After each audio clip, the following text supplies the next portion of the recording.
저희 진지 세미나 지금 시작하려고 하고요. 저는 진행을 맡은 해양대 건축학부 건축 이론 과정으로 석사를 마친 전태기라고 합니다. 반갑습니다. 그리고 지금 카메라를 켜신 다른 분은 지금 두 번째 발표를 해주실 분인데 간단하게 자기 소개해 주세요. 저는 음 저는 작년 모아우스 MB 밸런스라는 파빌리온을 제작하고 기획하고 제작한 거를 맡은 팀장 홍다혜라고 합니다. 네, 반갑습니다. 이 발표회가 기획된 게 한 3주, 4주 정도 전에 처음 hunda의 후배님한테 연락을 했던 것 같은데 선뜻 발표해 주신다 해서 감사드립니다. 이 발표회 자체의 개괄적인 내용 좀 간단하게 먼저 얘기를 해드릴게요. 먼저 진지 세미나가 뭐냐라고 하면은 진지 세미나는 일상적인 것에서부터 학술적인 것까지 건축적으로 진지하게 생각해 볼 수 있는 다양한 주제들을 다뤄보고자 기획된 열린 세미나입니다. 어, 다양한 주제라고 하면은 지금은 어떤 프로젝트 속 작업 관계라는 것을 주제로 발표를 하지만 추후에 더 많은 주제를 다룰 수도 있겠다 하는 생각이 들고요. 또한 진지 세미나를 기획한 것이 이 진지 작전단이라는 건데 이거는 제가 약간 운영하고 있는 어떤 프로젝트 플랫폼 같은 거라고 보시면 되겠습니다. 그거에 대해서 조금 간략하게 먼저 설명을 해드리고 시작을 할게요. 그 진지작전단은 J4D가 진지작전의 지읒을 4개 있다 해서 J4D라는 걸 앞에 붙여서 사용을 하고 있고 뭐냐면 진지작전단은 진지한 커뮤니케이션을 바탕으로 한 작전 플랫폼입니다. 이를 통해서 어떤 프로젝트에 있어서 진지한 커뮤니케이션이 바탕이 되고 또 프로젝트 플랫폼으로서 저희가 작동을 했으면 좋겠다는 상상이 있었습니다.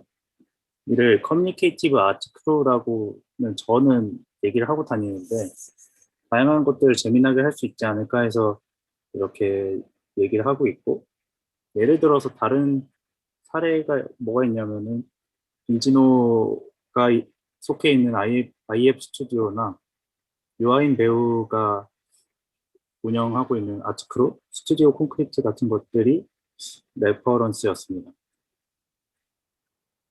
이걸 왜 하느냐? 제 개인적인 경험을 바탕으로 기획된 건데, 특히 저는 건축 학교를 나왔으니까 건축 학교의 스튜디오에서의 결과가 항상 아이디어가 많이 타협된다고 느꼈던 것 같아요. 건축적인 전문 지식도 부족하고 교수님의 크리틱에 의해서 많이 좀 깎여나가는 그런 경험이 있었는데 반대로 아이디어 자체가 좀 잘 정제되고 진지한 논의를 바탕으로 하면 결과물 자체가 많이 흥미로워지지 않을까 하는 생각이 있었습니다. 그러니까 설계 프로젝트에서 느끼던 뭔가의 제한적인 한계를 다른 방식으로 해소하고자 했던 거죠. 이런 일련의 과정을 난 작전이라고 하고 그 작전의 그 개념적인 바탕이 진지했으면 좋겠다라고 해서 만든 것입니다. 그래서 진지작전단은 뭘 할 거냐라고 간략히 소개해드리면 앞으로 이 세미나를 통해서 경험을 공유하고 진지작전단 내부에서도 뭐 다양한 작전 회의를 통해서 프로젝트를 할 거고 이런 오늘의 줌 미팅과 같은 것들을 기록하고 공유하면서 아카이빙하는 것을 구축할 것이고요. 이런 미디어 커뮤니케이션에 관심이 있어서 다양한 그 매체를 통해 홍보하고 소통할 예정입니다. 그리고 가능하다면 이 작전이 지속 가능할 수 있도록 플랫폼으로서 작동되도록 브랜딩을 해볼 생각이에요. 지금은 아이디어 단계지만 오늘의 작전 발표회를 시작으로 아마 얘기가 되지 않을까 생각이 듭니다. 이게 진지작전 단이라고 해서 좀 닫힌 그룹 같이 보일 수 있지만 저희는 좀 더 열린 논의가 이루어질 수 있도록 좀 고안을 하고 있어요. 그래서 추후에 이러한 세미나도 오픈 세미나를 하고 프로젝트도 참여할 수 있게 하는 걸 생각하고 있습니다. 그러면 어, 저희 발표는 두 개의 프로젝트를 소개해 드리는 걸로 진행이 되는데 제가 먼저 이 의자 프로젝트를 소개해 드리고 그다음에 이 아까 패널로 계신 홍다혜 후배님이 이걸 하실 예정입니다. 그러면 저 먼저 시작하도록 하겠습니다. 네, 저는 2020년 7월, 작년 7월부터 12월까지 약 5개월 동안 수익태그 의자 작전이라는 이름으로 프로젝트를 진행해 왔습니다. 그 결과물로서 증강 의자, 어린이 의자 리모델링 하기라는 프로젝트를 소개해 드릴게요. 이 프로젝트는 지금 이 사진에서 보이는 왼쪽에 조수익 학생과 제가 함께 제작한 의자에 관한 이야기입니다. 이 작전은 다음과 같은 목차로 설명이 될 건데, 먼저 이 프로젝트 기획 의도가 어땠는지, 그리고 과정이 어땠는지 좀 설명드리고, 구체적으로 이 의자가 어떤지 좀 설명을 한 다음에 자체적으로 평가한 내용을 좀 공유해 보도록 할게요. 그 전에 저희가 어떤 배경을 가지고 있는지 좀 언급을 할 필요가 있을 것 같아요. 이 프로젝트는 두 명이 진행을 한 건데 조수익과 전태규가 같이 작업한 프로젝트입니다. 저희는 학부 때 동아리 선후배로 만나서 친해졌다가 건축적인 이야기를 많이 나눴는데 잘 맞아서 같이 진지한 대화도 많이 나누고 뭐 프로젝트도 많이 하기도 했었어요. 예를 들어 이 우측의 사진은 4년 전에 공모전에 도전했던 건데 같이 협업을 해서 근데 그때는 저희가 아직 배우는 단계라서 어, 좀 효과적인 협업보다는 같이 노동을 하는 약간 그런 느낌이 강했는데 이번에는 좀 더 협업의 형태가 의미 있게 나온 것 같아서 소개해 드리려고 합니다. 각자의 배경은 조수익은 어, 구조 엔지니어링을 계속 공부를 하고 있고 UIUC에서 석사 과정을 맡고 있고요. 저는 처음에는 건축공학으로 입학했지만 건축학과로 전과했고 이후에 건축 역사 이론 비평 분야에 관심이 생겨서 그 내용으로 석사 과정을 최근에 마친 상태입니다. 그래서 이 두 명의 어, 구조 엔지니어링에 흥미가 있는 건축 학생이랑 건축 이론 쪽에 관심 있는 학생이 만들어서 작업한 프로젝트예요. 약 5개월 동안 소요된 프로젝트고 90만 원 정도 들었고요. 크기는 용도는 의자고 크기는 이 정도 되는데 이게 표준 의자라고 생각하시면 돼요. 물론 재료는 이 스테인리스 강판으로 주로 확장이 된 거고 그래서 무겁습니다. 특이한 거는 이 어린이 의자가 당근마켓에서 구매한 이케아 의자를 사용했다는 점이에요. 이 프로젝트가 어떤 의도와 목표를 가지고 진행이 되는지 좀 설명을 해드릴게요. 다음과 같이 건축가와 구조기술자의 협업, 그리고 건축으로서의 의자가 어떤 의미인지, 그다음에 건축 리모델링을 의자에서 어떻게 표현하려고 했는지 좀 말씀드리겠습니다. 먼저 건축가와 구조기술자의 협업을 설명하기 전에 이 세실 발몽이라는 사람을 좀 소개를 해드리고 싶어요. 이분이 어떤 분이냐면 스트럭처 엔지니어인데 스리랑카에서 태어나셨고 오브 에러 파트너즈라는 세계적으로 유명한 엔지니어링 회사의 네, 직원이었다가 부사장까지 맡았던 걸로 알고 있습니다. 그래서 이 학력을 보면은 이학 박사까지 한 거를 알 수 있죠. 최근에는 발몬 스튜디오라는 자기만의 스튜디오를 만들어서 그 작업을 하고 계신 분입니다. 기술자로서 이 사람이 특별한 이유, 제가 관심을 갖고 본 이유는, 어, 다양한 분야의 사람들과 협업하는 분이라고 파악했어요. 이 왼쪽의 사진만 보면, 왼쪽에 계신 분이 세실 발몽이고, 오른쪽에 계신 분이 아니시 카푸어라고 하는 인도의 아티스트입니다. 이분은 반타블랙이라고 하는 보이지 않는 검정색으로 또 유명하고, 오른쪽에 보이시는 이 리온 미술관의 이 작품으로도 유명합니다. 이 왼쪽 사진의 배경이 되는 이 구조물은 이 두 명이 협업해서 만든 런던 2012년 올림픽의 기념비였다고 해요. 이처럼 예술가의 어떤 상상을 그 구조기술자가 전문적으로 실현해주는 역할을 하고 있다고 저희는 생각을 했습니다. 특히 세실 발몽이 좀 더 건축적으로 유의미하다고 생각하는 거는 램코라스와의 협업을 많이 했었는데 이 둘은 램코라스의 초기 작업부터 깊은 관계를 맺으면서 그런 프로젝트를 진행을 해왔습니다. 이와 관련해서 이 인포말이라는 2002년에 출판된 책에서 많이 서술이 되고 있고요. 램코라스가 세실 발몽에 대해 이렇게 얘기한 바가 있는데 그의 작업을 통해서 그 공학은 좀 더 경험적이고 감성적인 영역까지 확장되었다 이런 식으로 하면서 이 프로젝트에서의 구조 기술자의 역할을 부각시키고 있었습니다. 예를 들어 이 램코라스의 메존 보르도라는 1998년에 작업에서 세실 발몽이 많이 관여하였는데 이 작업은 이 직육면체의 긴 메스가 큰 떠 있는 형태로 구성이 되어 있습니다.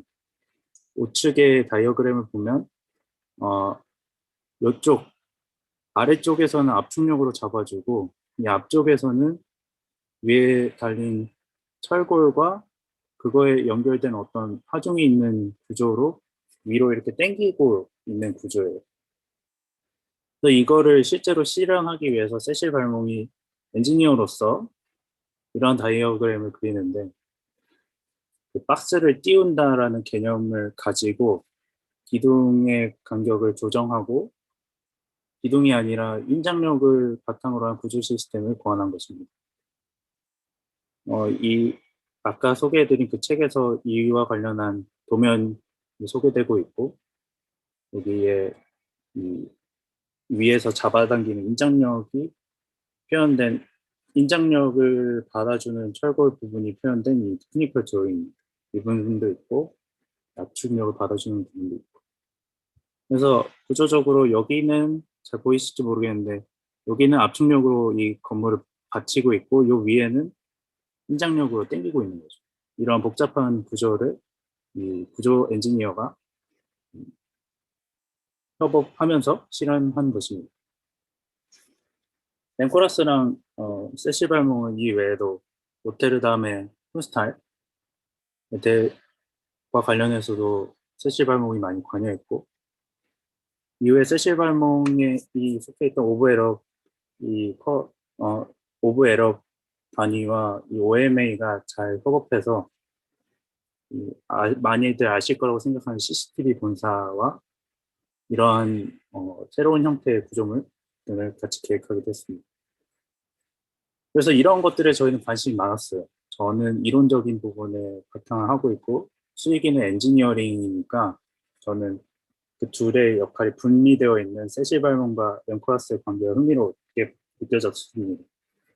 그래서 건축가가 초기 아이디어를 계획한다면 구조 엔지니어는 그걸 구체화하는 게 일반적인데 더 나아가서 저희는 엔지니어가 초기 기획이나 디자인 단계에서 적극적으로 참여하면서 그 디자인 자체가 구조적인 전문성을 바탕으로 했으면 좋겠다라고 생각을 했습니다. 그게 첫 번째 프로젝트를 그냥 하고 싶었어요. 이런 건축적인 그 구조와 건축이 잘 맞아떨어지는 프로젝트를 하고 싶었고, 두 번째는 그 대상이 의자였던 건데, 이거에 대해서는 예전부터 많은 건축가들이 의자를 흥미롭게 바라보고 있었다는 것을 알게 되었어요.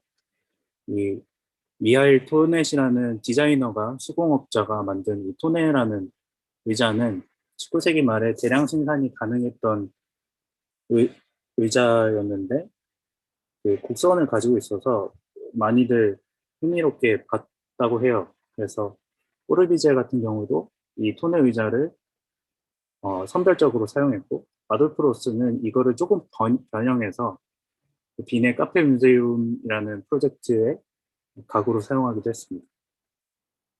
이 외에도 찰스 레인즈 부부가 이런 의자를 건축가이기도 하지만 이런 의자를 계획하기도 했고 미스 반데로도 바르셀로나 체어를 디자인했죠. 벤츄리도 포스트 모더니즘과 관련한 생각을 의자로 표현하기도 했고 시게로 반도 그 종이 튜브와 합판으로 구성된 이와 같은 의자를 만들기도 했습니다. 그게 계속 이어져 있었던 것 같아요. 파라메트리즘으로 대표되는 디지털 건축의 시초라고 할 수 있는 이 그랭린도 자신의 생각을 의자로 표현하기도 했고 자하디도 역시 이런 의자를 짓기도 했습니다. 만들기도 했습니다. 특히 여기서 좀 얘기하고 싶은 게 게리 쪽도 의자와 그 건축으로 자신의 작품 활동하는데 이거와 관련해서 베아트리츠 꼴로미냐가 20세기의 의자들은 건축이었다라고 얘기할 정도로 건축가들의 의자에 대한 관심을 논의한 적이 있습니다. 이와 관련해서 이 텍스트에서 나오는 부분이 같이 한 부분이 오른쪽인데 그걸 간단히 번역한 것인데요. 한번 읽어보시면 임스 부부가 지적하였듯 건물이 지어지는 과정은 너무 많은 시간이랑 너무 많은 타협을 포함하고 있기 때문에 처음에 컨셉을 흩어진다라는 거예요. 그렇기 때문에 건축적인 사고의 결과는 의자에서 건물이 아니라 의자에서 오히려 더 가장 잘 실현될 수 있지 않을까 하는 것이었습니다. 그래서 저희는 이러한 뭔가 역사적인 것, 건축가들의 이전 건축가들의 관심들 이런 것들 바탕으로 저희 나름대로 생각을 정리를 했어요. 그러니까 의자는 인체 치수를 바탕으로 계획된 휴먼 스케일의 기능적 가구고 둘째로 인간의 하중을 견디면서 손으로 옮길 수 있는 경량 구조체이며 또한 집 내부에 존재하는 독립적인 오브제라는 거였어요. 저희가 나름대로 정리한 거고 이것이 건축으로서 어떻게 대응되느냐 하고 하면은 다음과 같은 키워드랑 대응될 수 있는 것 같아요. 인체 치수를 고려했다는 것은 건축에서 기능적인 부분, 사용 계획적인 부분이랑 많이 연관되어 있는 것 같고 앉을 수 있는 거는 구조적인 거로 얘기할 수 있고 오브제로 기능하는 거는 건축에서 예술적인 경험을 하는 것, 그러니까 건축이 오브제로 작동하는 것 등과도 연관지어서 얘기할 수 있다고 생각했습니다. 그러면은 얘기가 구조 구조하는 사람이랑 건축 이론가랑 같이 의자를 만드는 프로젝트를 할 건데 그러면 그 프로젝트는 뭘 할 거냐라고 하면은 저희는 건축에서의 리모델링 이슈를 좀 관심 있게 봤어요. 왜냐하면 일단 이 프로젝트는 함부르크의 어떤 건물 위에 이런 메스를 덧붙여서 새로운 기능을 하게 만드는 리모델링 프로젝트였고 이러한 프로젝트도 있습니다. 이거는 벨기에의 ADDBT라는 건축 그룹이 한 작업인데 이 오래된 성의 이 껍데기만을 남겨두고 새로운 공간을 만들어내는데 구조적으로 보강하면서 그 구조적인 걸 있는 그대로 드러내는 그런 계획이었습니다. 땅의 레벨도 조금 더 내리면서 공간을 다채롭게 한 것 같아요.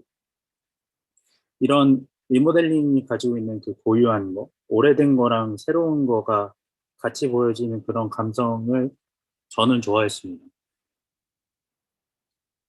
우리나라의 프로젝트로 예를 들면 이 문화기 비축기지가 있을 것 같아요. 마포에 있는 오래된 석유 비축장을 문화시설로 바꾼 거죠. 다시 얘기 드리면 리모델링의 건축적 가능성을 발견했습니다. 아까 얘기했다시피 다양한 미학적인 논의가 가능하고 오래된 것을 다시 활용한다는 그런 환경적인 가치가 있었고 새로운 콘텍스트를 만드는 것이 아니라 기존의 것을 더 좋게 한다는 측면에서 이게 더 가치 있다고 생각했습니다. 그리고 오늘날의 현상이 오늘 오래된 일상적인 건물들이 새롭게 리모델링 되고 있다라고 보았고 그때 저희는 리모델링의 대상이 되는 건물들이 비교적 작은 스케일을 가지고 있다고 생각을 했어요. 그래서 리모델링의 목적이 더 넓은 공간을 담보로 하는 거죠. 그래서 이때 더 넓은 공간은 더 럭셔리한 삶, 더 럭셔리한 공간을 제공한다고 가정하고 작은 스케일을 리모델링을 통해 스케일을 크게 하는 것이 리모델링의 기본적인 뭔가 접근 방식이 아니냐라고 보았고 그때는 구조적인 보강이 필수적이다라고 파악을 했습니다. 그때 벽을 해체하거나 슬라브를 확장시키거나 층고를 확장하는 그 어디서든 구조적인 보강은 반드시 필요하다고 생각을 했어요. 그래서 이 여러 가지 이슈들, 그러니까 건축가와 구조기술자가 나누어서 협업하는 거, 그리고 그를 통해 의자를 하는 거. 의자를 하는데 건축적으로 어떤 개념을 담을 거냐 하면은 리모델링이었던 거죠. 그래서 그것들을 종합한 아이디어가 바로 이 어린이 의자를 확대하는 것이었습니다. 이는 일상의 의자를 건축에서 말하는 저희가 정리한 리모델링의 방식으로 변용하는 거였어요. 그때 저희는 이케아 대량 생산 의자를 활용해서 이 의자를 성인이 앉게 된다는 시나리오를 짰습니다. 이때 어린이 의자가 작기 때문에 스케일 확대의 요구가 전제되었고 그렇기 때문에 필연적으로 구조적인 논의가 가능할 거라고 생각을 했습니다. 그래서 결론적으로는 구조적인 논의가 가능하면 좋겠고 그게 형태로 시각적으로 좀 드러나면 좋겠다라는 것이 이 전체 프로젝트의 의도였습니다. 그래서 이러한 프로젝트가 어떻게 기획된 것을 설명드렸는데 이제는 그게 어떻게 구체적으로 구체화됐는지 좀 말씀드릴게요. 나름대로 정리한 그 타임라인인데요. 저희가 7월 20일부터 12월 12일까지 이 프로젝트가 완성이 된 것입니다. 이후에 아카이빙하고 퍼블리싱하는 거를 지금 포함시키긴 했는데 여하튼 4개의 단계로 나누어서 설명할 수 있을 거라고 생각을 했고 이는 건축 프로젝트가 실현되는 그 구성의 표현들을 많이 따왔어요. 처음에 아이디어가 정리되는 거는 기획설계. 그러니까 아까 말씀드렸던 여러 가지 기획 의도는 이때 많이 정리가 된 내용들이고요. 그 다음에 아이디어 구체화되는 계획 설계, 그리고 계획된 디자인을 실제로 제작하기 위해서 필요한 작업을 하는 것이 실시 설계 단계, 그리고 마지막으로 그것들을 활용해서 재료를 주문하고 발주받고 조립하는 그런 과정이 있었습니다. 차근차근 설명드릴 건데, 저희가 어떻게 분업하고 소통했는지, 그 미디어는 무엇이었는지, 그 각 단계의 목표는 무엇이었는지, 그런 것들을 종합적으로 좀 설명을 드리겠습니다. 먼저 기획 설계 단계는 그 처음 프로젝트 같이 하자라고 제안된 이후에 어떤 프로젝트를 할 거냐 기획을 논의하고 그게 정리가 됐을 때 어떤 것들을 고려해야 되는지 문제들을 파악하고 배분하는 단계였습니다. 그래서 그때 그렸던 뭐 아이패드 스케치랑 그 드로잉들이에요. 저희는 커뮤니케이션을 많이 했는데 그때 한양대학교 앞에 카페 흥신소라는 곳이 있어요. 거기에서 되게 대화를 많이 했던 것 같아요. 한 매주 2시간 정도 이상 얘기를 했고 그때 이전에도 좀 친해서 얘기는 했지만 건축이 진작에 뭔지, 건축가의 역할이 뭔지, 엔지니어는 어때야 될지 이런 것들 많이 얘기를 했던 것 같아요. 그러면서 관심사를 파악하고 어떻게 소통할지 얘기를 많이 했어요. 예를 들어서 메스와 기둥 이런 것들에 대한 표현 자체도 건축가가 감성적으로 표현하는 거랑 엔지니어가 얘기하는 거랑 다르기 때문에 구분해서 정리할 필요가 있었고 결론적으로 나왔던 얘기 중에 하나는 모형을 만들어서 실제로 만져봐야 되겠다라는 것도 이때쯤에 얘기가 됐습니다. 또 이 모든 과정을 좀 의식적으로 기록했어요. 저는 아이패드를 활용해서 디지털 미디어를 활용해서 기록을 했는데 음, 나중에 확인하기 쉬웠고 또한 이 아이패드로 그리는 것 자체가 되게 간단해서 제가 이렇게 그리다가도 슬기가 펜 가져가서 한번 그려봐라고 얘기할 수도 있고 그 연필이나 펜으로 하는 것보다 좀 더 능동적으로 작동할 수 있었던 것 같아요. 그래서 이 단계에서 아이디어가 정리가 되고 나서 그 당근마켓에서 의자를 구해야겠다라고 얘기가 된 다음에 수익이가 근처에서 괜찮은 그 판매기를 발견해서 이걸 삽니다. 그래서 곧바로 그 당장 그 주에 스터디를 했어요. 막 앉아도 보고 길이도 재고 그래서 이런 식으로 그려본 것입니다. 치수도 실측하고. 그래서 여기에서는 리모델링을 통해서 리모델링을 의자에서 해보자라는 걸 그런 아이디어가 정리가 됐고 이때 재료도 같이 정했어요. 스테인리스 OT 강판을 그러니까 스테인리스 철판을 5mm로 레이저 커팅을 해서 구조적으로 확장시키자라고 정리가 됐고요. 그리고 구조적인 목표가 설정이 됐는데 이게 어떤 거냐면 어린이 의자를 기준으로 이런 식으로 확장이 되는 건데 이때 어른이 앉을 수 있게 상판을 확장시키고 다리 길이가 확장돼야 된다. 그리고 이 두 개가 통합된 뭔가의 구조 시스템이 디자인 되어야 된다라고 했습니다.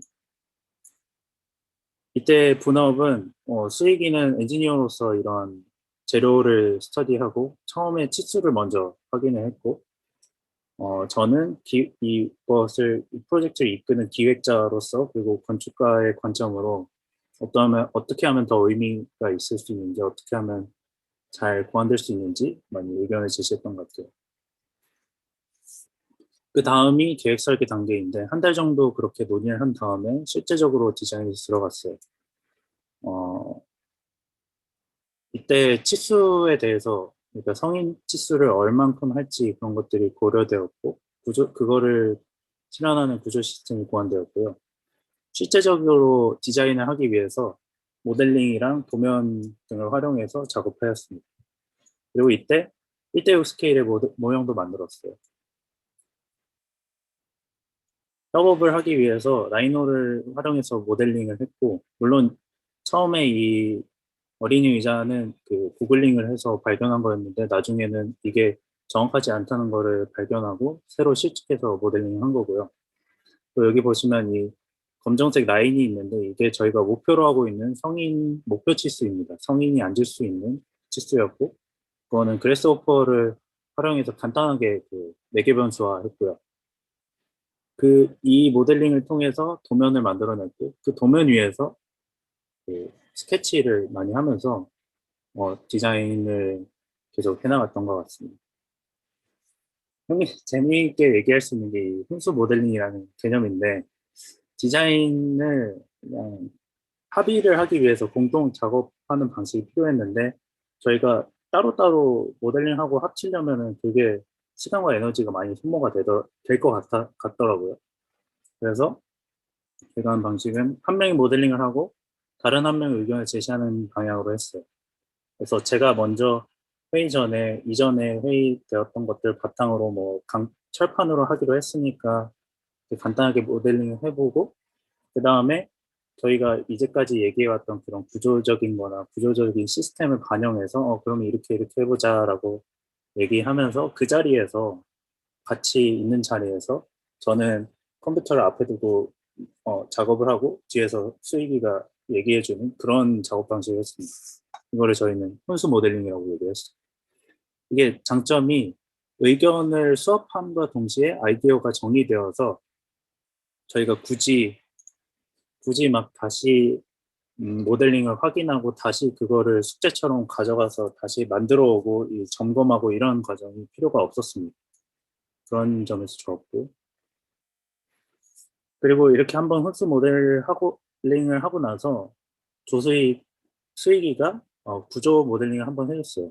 그때 테크니컬 드로잉을 한번 해줬는데 저희가 조건이 스테인레스 OT 강판이었고 그게 50mm, 5cm 폭을 가진 이런 바로 이렇게 조합해서 만들어 보자라고 논의가 되었고 그거를 수익이가 구체화해 주었습니다. 이 도면이 그때 9월쯤에 그려준 도면인데 가장 중요한 이 수직 부재 두 개를 통합해서 그려왔던 기억이 있어요.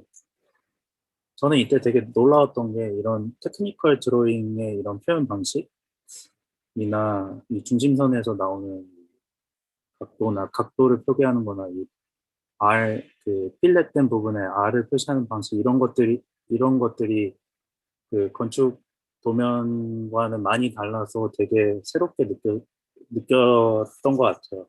수익이는 이거를 인간이 측정할 수 있는, 아니, 컨트롤할 수 있는 모든 숫자들을 여기다 다 기입한다, 막 이렇게 그 얘기했었는데, 하여튼 이게 되게 인상 깊었던 기억이 나네요. 그리고 저는 전적으로 이거를 신뢰하게 되었죠. 막 구조 엔지니어가 그린 구조니까, 막 잘 되겠네. 이러면서 좋았던 순간이었습니다. 치수에 대해서도 조금 스터디를 했는데, 이건 수익이가 먼저 조사를 했어요. 아는 선배 통해서 사이즈 코리아라는 사이트를 확인했고 가구를 만들 때 어떤 통계 자료를 사용해서 그 치수를 그냥 대입해서 만든다고 하더라고요. 그래서 그 신체 치수를 열람할 수 있는 그 사이트를 확인했고 거기에서 대상이 되는 치수들을 확인했습니다. 예를 들면 앉은 엉덩이 복근 수평 길이는 그 뒤에서부터 무릎 직전까지의 치수를 나타내는 거예요.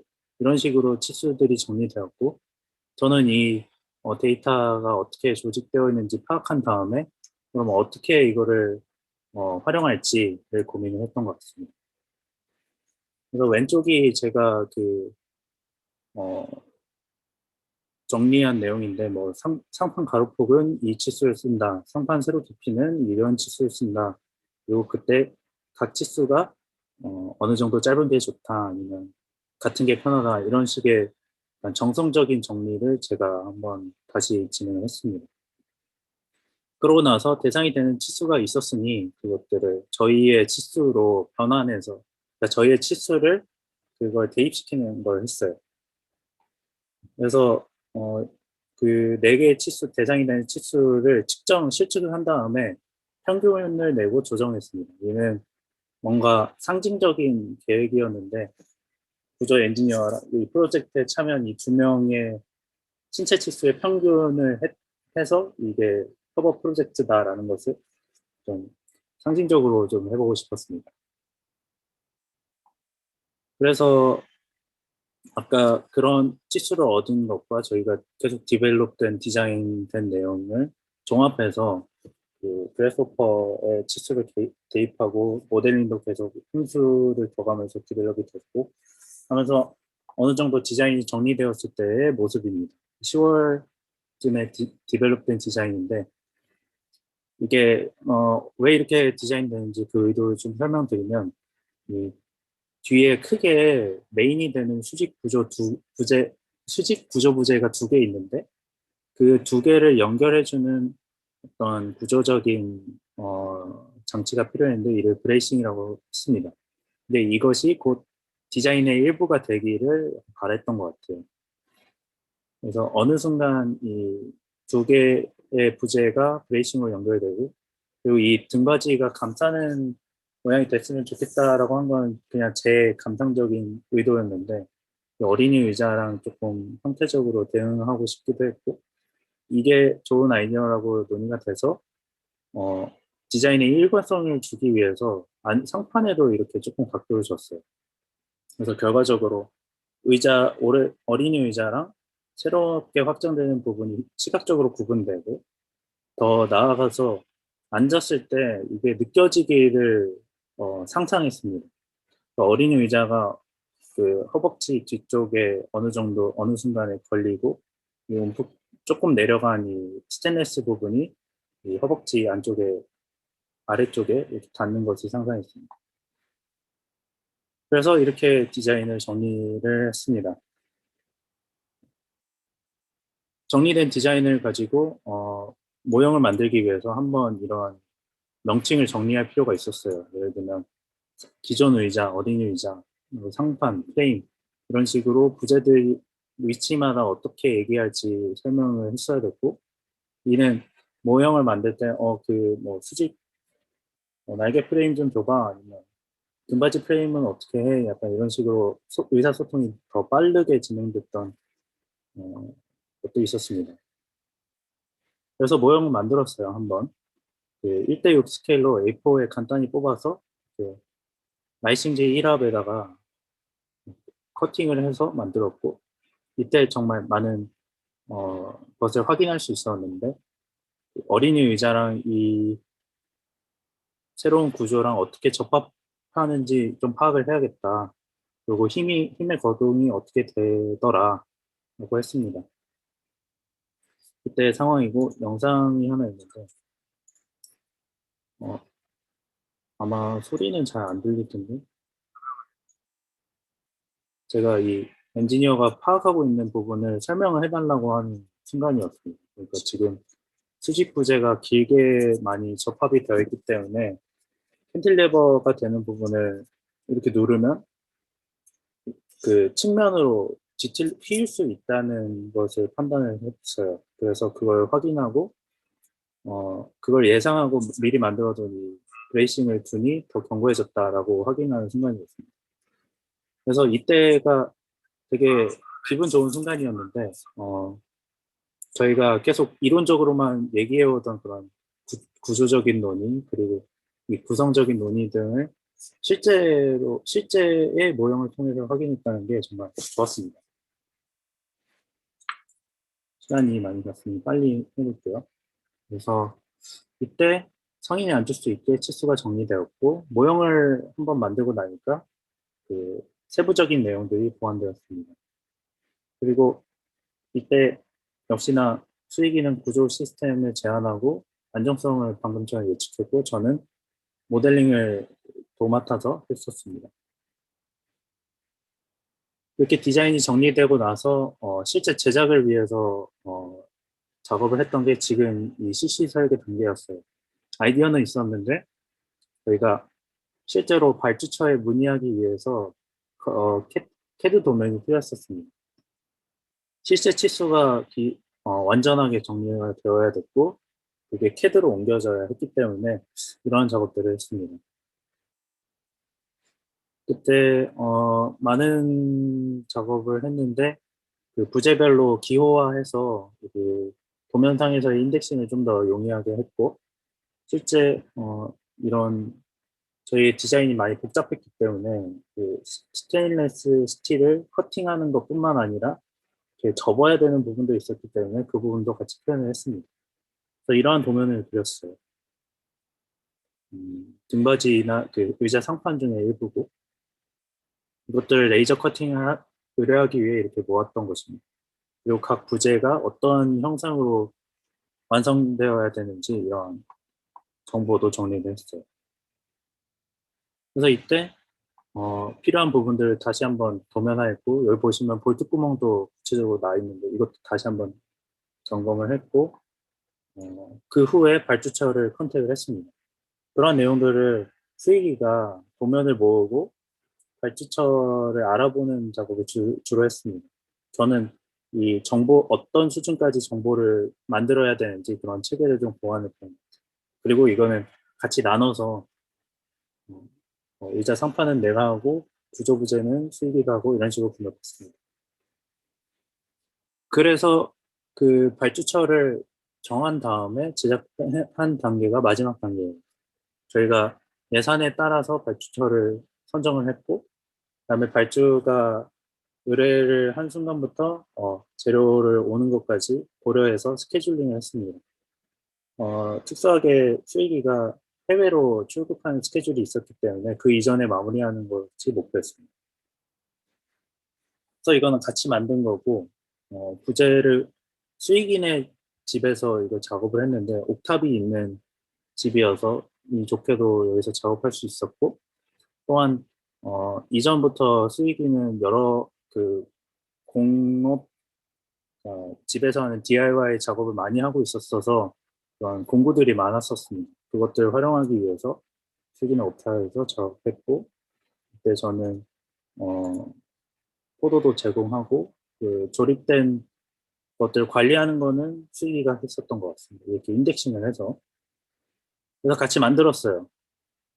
실제로 이걸 다룰 때 힘든 점이 많았습니다.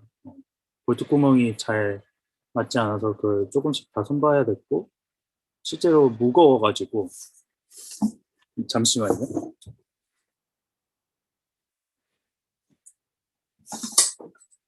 제 노트북 전원이 지금 네 이게 재료가 예상보다 무거워서 이것을 실제 작업하는데 더 힘들었던 경우 있습니다. 그래서 소개해드리면 이런 의자예요. 이름을 증강된 의자라고 했는데 기존 것보다 더 넓혀졌다라는 뜻에서 붙인 이름이고 리모델링 했다는 뜻에서 이렇게 정리했습니다. 캔틸레버로 그 새로운 기존 의자를 받쳐주고 있는 그런 형태고요. 그 스틸 프레임이 이렇게 뒤에서 구조적으로 작동하는 것입니다. 등받이 부분의 세밀한 부분이고 재료들이는 이런 형태의 볼트 너트로 조립된 것이고 아까 얘기했던 브레이싱이 등받이 역할을 하고 있는 모습 그리고 아래쪽 하단부 모습입니다. 이 파이프는 처음에는 이 힘이 내려감에 따라서 좌우 변이가 생기지 않게 그걸 받쳐주는 용도로 계획했었는데 어, 지금 그런 좀 더 디테일한 작업을 하기 어려워서 일단은 멎어지는 그러니까 앉았을 때 이 파이프 정도에 이렇게 내려앉게 되는 정도로 정리가 된 것입니다. 그래서 이게 정리된 내용이에요. 좀 더 디테일하게는 저희가 의도했던 대로 이 어린이 의자랑 이 구조 부재가 조금의 단차가 있어서 1cm 정도의 단차가 있어서 느껴지는 게 있었어요. 그리고 이 등받이가 어린이 의자의 등받이 자체가 원래부터 이렇게 너니가 있는 것이었는데 지금 보시는 것처럼 등을 기댔을 때 이 어린이 의자가 뒤에 딱 뻗칠 수 있게 계획을 했어요. 그게 어떤 의자를 앉는 경험에서 이 프로젝트를 느끼게 해주는 그런 순간이었어요. 여기가 이렇게 움직이는 것을 보실 수 있죠. 그래서 저희의 프로젝트가 드로잉에서부터 모형 그리고 실제 프로젝트까지 이렇게 정리가 되었습니다. 처음에 기획 의도를 가지고 이렇게 했던 것 자체가 되게 뜻깊었던 과정이었고 시간이 많이 지났는데 조금 더 정리를 해볼게요. 프로젝트를 한번 평가를 해보면 저희는 커뮤니케이션을 다양한 방식으로 했습니다. 대화하고 기록을 다양한 매체로 했고요. 그러니까 아이패드 스케치에서부터 매번 회의할 때마다 회의록을 작성했어요. 그래가지고 나중에도 그때 뭐 했지 그런 거를 참고할 수 있게 했고 아까 말씀드렸던 훈수 모델링 했고 구조 모형을 통해서 직관적으로 이해할 수 있었던 것 같아요. 저기에 어떤 문제가 있었네 아니면 어떤 게 필요하네 라는 거를 제가 미처 알지 못한 거를 확인하게 되는 순간도 있었고요. 캐드 도면도 커뮤니케이션 미디어였고 온라인 환경에서 줌을 통해서 협업하기도 했습니다. 지금 이거는 지금 우리 아기 의자가 약간 지금 이거는 원격으로 그 순수 모델링이 이루어지고 있는 과정인데 지금 지금은 아마 제 화면이 띄워져 있고 수익이가 의견을 내면 그것을 조정했던 얘기가 있습니다. 그런 것들이 담긴 영상이고요. 네, 넘어가도록 하겠습니다. 그런 식으로 커뮤니케이션 했고 협업과 분업이 어떻게 되었냐라고 하면은 저희는 계속해서 공동적으로 디자인 미팅을 했습니다. 도면을 그리고 모델링을 작성하고 실제로 제작할 때 드는 노동 같이 일을 했어요. 네, 건축가로서 저는 이 프로젝트 기획자하고 디자이너였습니다. 문서화하는 작업 그리고 디자인의 디시전 메이킹을 했고요. 그러니까 정해야 될 때 좀 제가 약간 좀 선택을 많이 했고 전체적인 스케줄을 관리하기도 했습니다.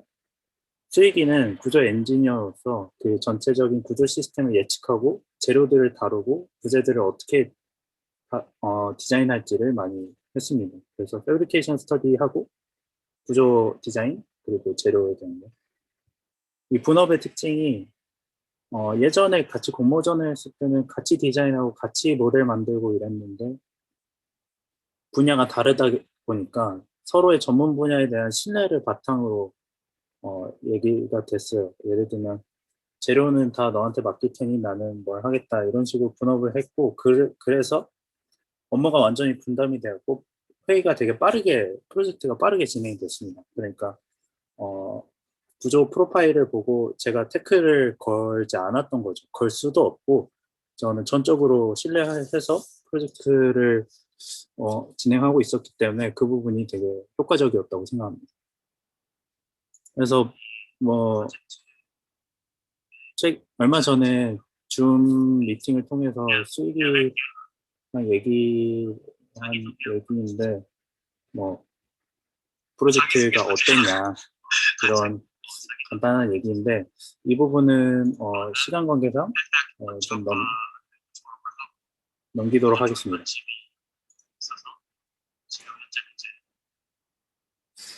그래서 텍스트로 그것들을 좀 정리한 뭐 마지막 페이지인데요. 전체적으로 어떻게 느꼈냐 하면은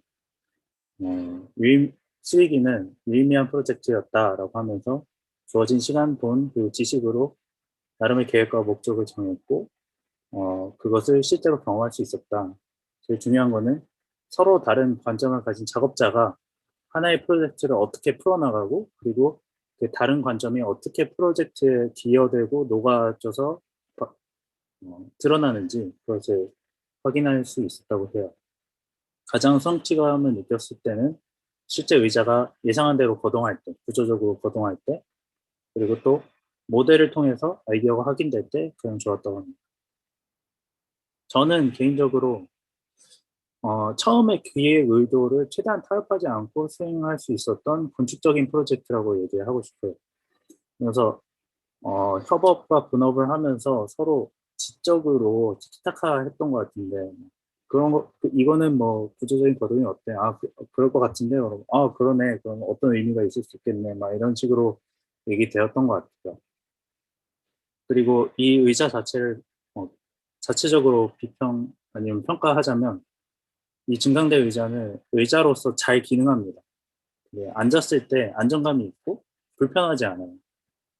그리고 더 나아가서 이 발견한 그대로의 어린이 의자와 구조부재의 의자 외에 확장된 어린이 의자는 증강되었다라고 표현할 수 있는데 이때 구조 부재들은 있는 그대로 드러나고 이케아 맘무트의 그런 대중문화적인 요소도 잘 드러나서 오늘날 가구 소비 문화의 어떤 키치한 요소들이 건축적인 가치로 승화되는 작업으로까지 얘기할 수 있을 것 같아요. 네, 그래서 지금 한 40분이 좀 넘어가는 그런 발표였는데 이러한 프로젝트였고요. 좀 더 보여드리자면 지금 제가 앉고 있는 의자가 이 증강된 의자고 발표하는 내내 불편하지 않았습니다. 지금 실제로 잘 작동하는 의자고요. 막 무겁지만 구조적으로 잘 기능하는 그런 의자였습니다.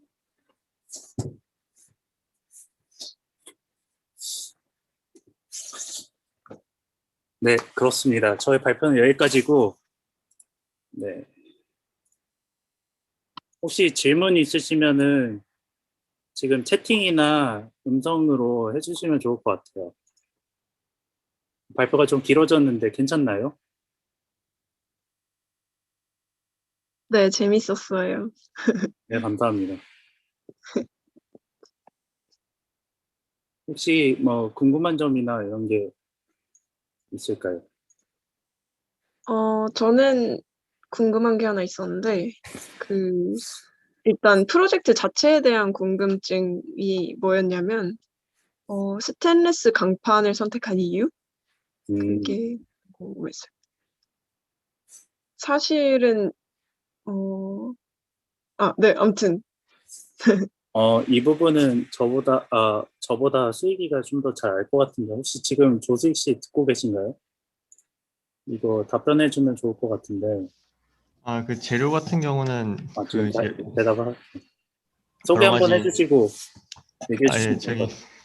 한양대학교 건축학부 졸업하고 지금 UIC에서 구조공학 공부하고 있는 조수익입니다. 그 맞습니다. 재료 같은 경우는 이제 여러 가지 옵션들이 있었는데 뭐 나무도 있었고 뭐 폴리카보네이트 혹은 막 강제 이런 것들이 있었고 근데 일단 기본적으로 그 강제 자체가 이제 얇게 나올 수 있고 그리고 훨씬 강성이 크고 또 문제가 이제 가구를 생각하다 보니까 부식성 때문에 이제 알루미늄이나 다른 것보다는 이제 스테인리스를 해야겠다 해서 그것 때문에 이제 골랐습니다. 네, 답변 감사합니다. 그 혹시 수익 씨가 뭐 미처 말하지 못한 거나 그런 게 있을까요? 아니면 잠깐 하고 싶은 얘기라든지.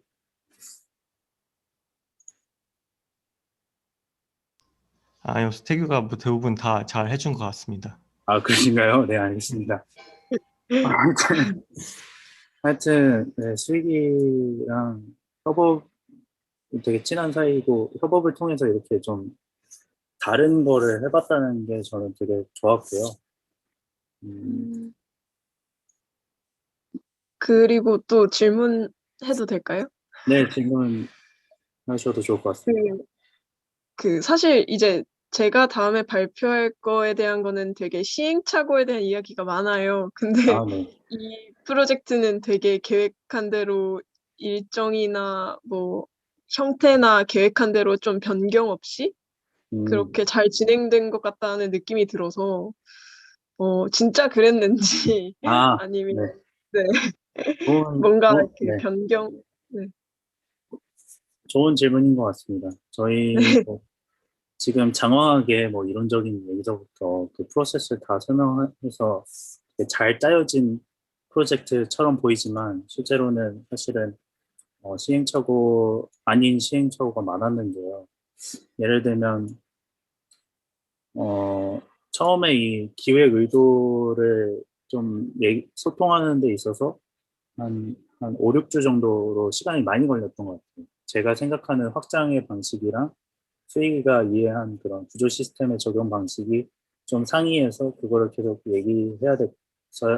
써야만 했고, 또 하나는 저희가 지금 보시면은 이게 좀 사선으로 계획된 이 부재들도 있었는데, 그게 아. 사선으로 확장된 구조가 어려워서 계속 타협을 했습니다. 타협했다기보다는 좀 더 작동할 수 있는 구조로 만들려고 노력을 했고, 또 제가 개인적으로 석사학위 논문을 마무리하고 있던 시점이어서 그런 네. 회의가 제때제때 이루어지지 못한 것도 있었고, 그래서 스케줄링 면에서 좀 융통성 있게 작업을 했던 것도 있고요. 제일 크게 좀 어려웠던 거 두 가지를 설명드리면, 하나는 이 파일명 파일명을 너무 제각각의 스타일이어서 통합하는데 계속 뭐가 중복되고 뭘 열어야 될지 계속 헷갈리고 이런 것들이 개인적으로는 어려웠고요. 또 하나는 이 발주 금액. 저희는 처음에 50만 원으로 서로가 25만 원 정도를 투자해서 제작을 해보자 라고 얘기를 했지만 이게 생각만큼 그러지 않아서 발주처를 찾는데 시간을 한 2, 3주 정도 들였던 것 같아요. 도면이 없이는 이 견적을 내줄 수 없다라는 그걸 확인했고, 결국에는 100만 원 이하로 잘 정리된 내용을 그 업체를 찾아서 그거를 했습니다. 또 마지막으로 볼트의 접합 과정을 저희가 실제로 확인할 수가 없었어서 그게 볼트가 미묘하게 구멍에 맞지를 않아서 지금 되게 설명을 간략하게 하고 있는 건데 그 스테인리스 철판에 미리 뚫어 넣었던 구멍이랑 저희가 준비한 볼트와 너트가 미묘하게 다 맞지 않아서 그 구멍들을 다 약간 재가공하는 그런 작업이 필요했습니다. 그래서 그게 상당히 고된 작업이었고 이 제작이 한 번에 빠르게 된 게 아니에요. 지금 이게 구멍을 조금 더 넓히고 다시 가공하고 이런 과정이었습니다. 그래서 쉽지만은 않았다라고 말씀드리고 싶습니다. 이 의자라는 그 상징성을 쓰신 것도 너무 좋은 것 같고 구조가 되게 잘 드러나는 디자인이어서 디자인 쪽으로도 재밌는 것 같아요. 감사합니다. 네, 하여튼 저의 발표는 이 정도로 혹시 더 질문이 있으시면 하시면 좋을 것 같고 혹시 지금 바로 시작을 할까요? 아니면 1, 2분 정도 있다가 여기 그 질문 하나 네. 채팅으로 네. 채팅. 지금 제가 확인하고 있는데 한번 읽어드릴게요. 초반 부분을 못 들었을 수도 있는데 성인용 의자를 만드는 것이 아닌 어린이 의자를 성인 의자로 증강하는 것의 의미가 궁금합니다. 아마 이분은 그 처음에 기획 의도를 제가 설명하는 부분을 놓치신 것 같아요. 잠깐 좀 다시 설명드리면 저희가 기획 의도가 3가지였습니다. 처음은 하나는 구조기술자와 건축가가 협업하는 거, 그걸 실현해 보는 거, 그리고 그 대상이 의자가 되는 거, 그리고 건축적인 주제는 리모델링을 바탕으로 하고 있는 거였습니다. 그래서 그 건축에서의 관심사가 리모델링이었기 때문에 기존의 것에서 덧붙여져서 아니면 그걸 확장시킬 때 구조적인 논의가 반드시 따른다는 것을 확인했고 그런 프로젝트의 가치를 어느 정도 논의하고 있었으며 간단히 요약하면은 건축에서의 리모델링이 기존의 건물의 기존의 건물을 변용하는 건데 그때 구조적인 보강이 반드시 이루어져야 된다라고 파악을 했습니다. 그래서 그러한 내용을 의자에서 한번 시도를 해본 것이죠.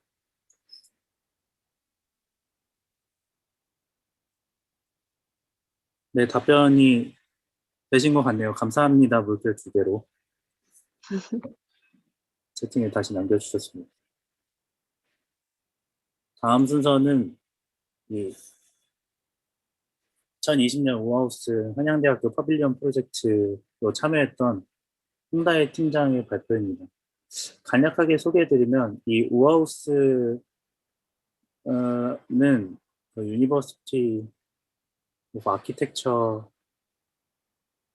인 서울, 그러니까 서울 안에 있는 서울 소재의 건축학교를 대상으로 1년에 한 번씩 프로젝트를 하는 것으로 저는 알고 있어요. 저도 개인적으로 한 3, 4년 전에 팀원으로서 참여했던 경험이 있는데 이게 짧은 시간 안에 건축적인 스케일에 실제로 인간이 경험할 수 있는 물리적으로 경험할 수 있는 스케일의 구조물을 만들어내는 것이 목표였다고 생각을 하는데 올해 그러니까 작년에 저희 학교 한양대학교의 팀이 이와 같은 프로젝트를 했습니다.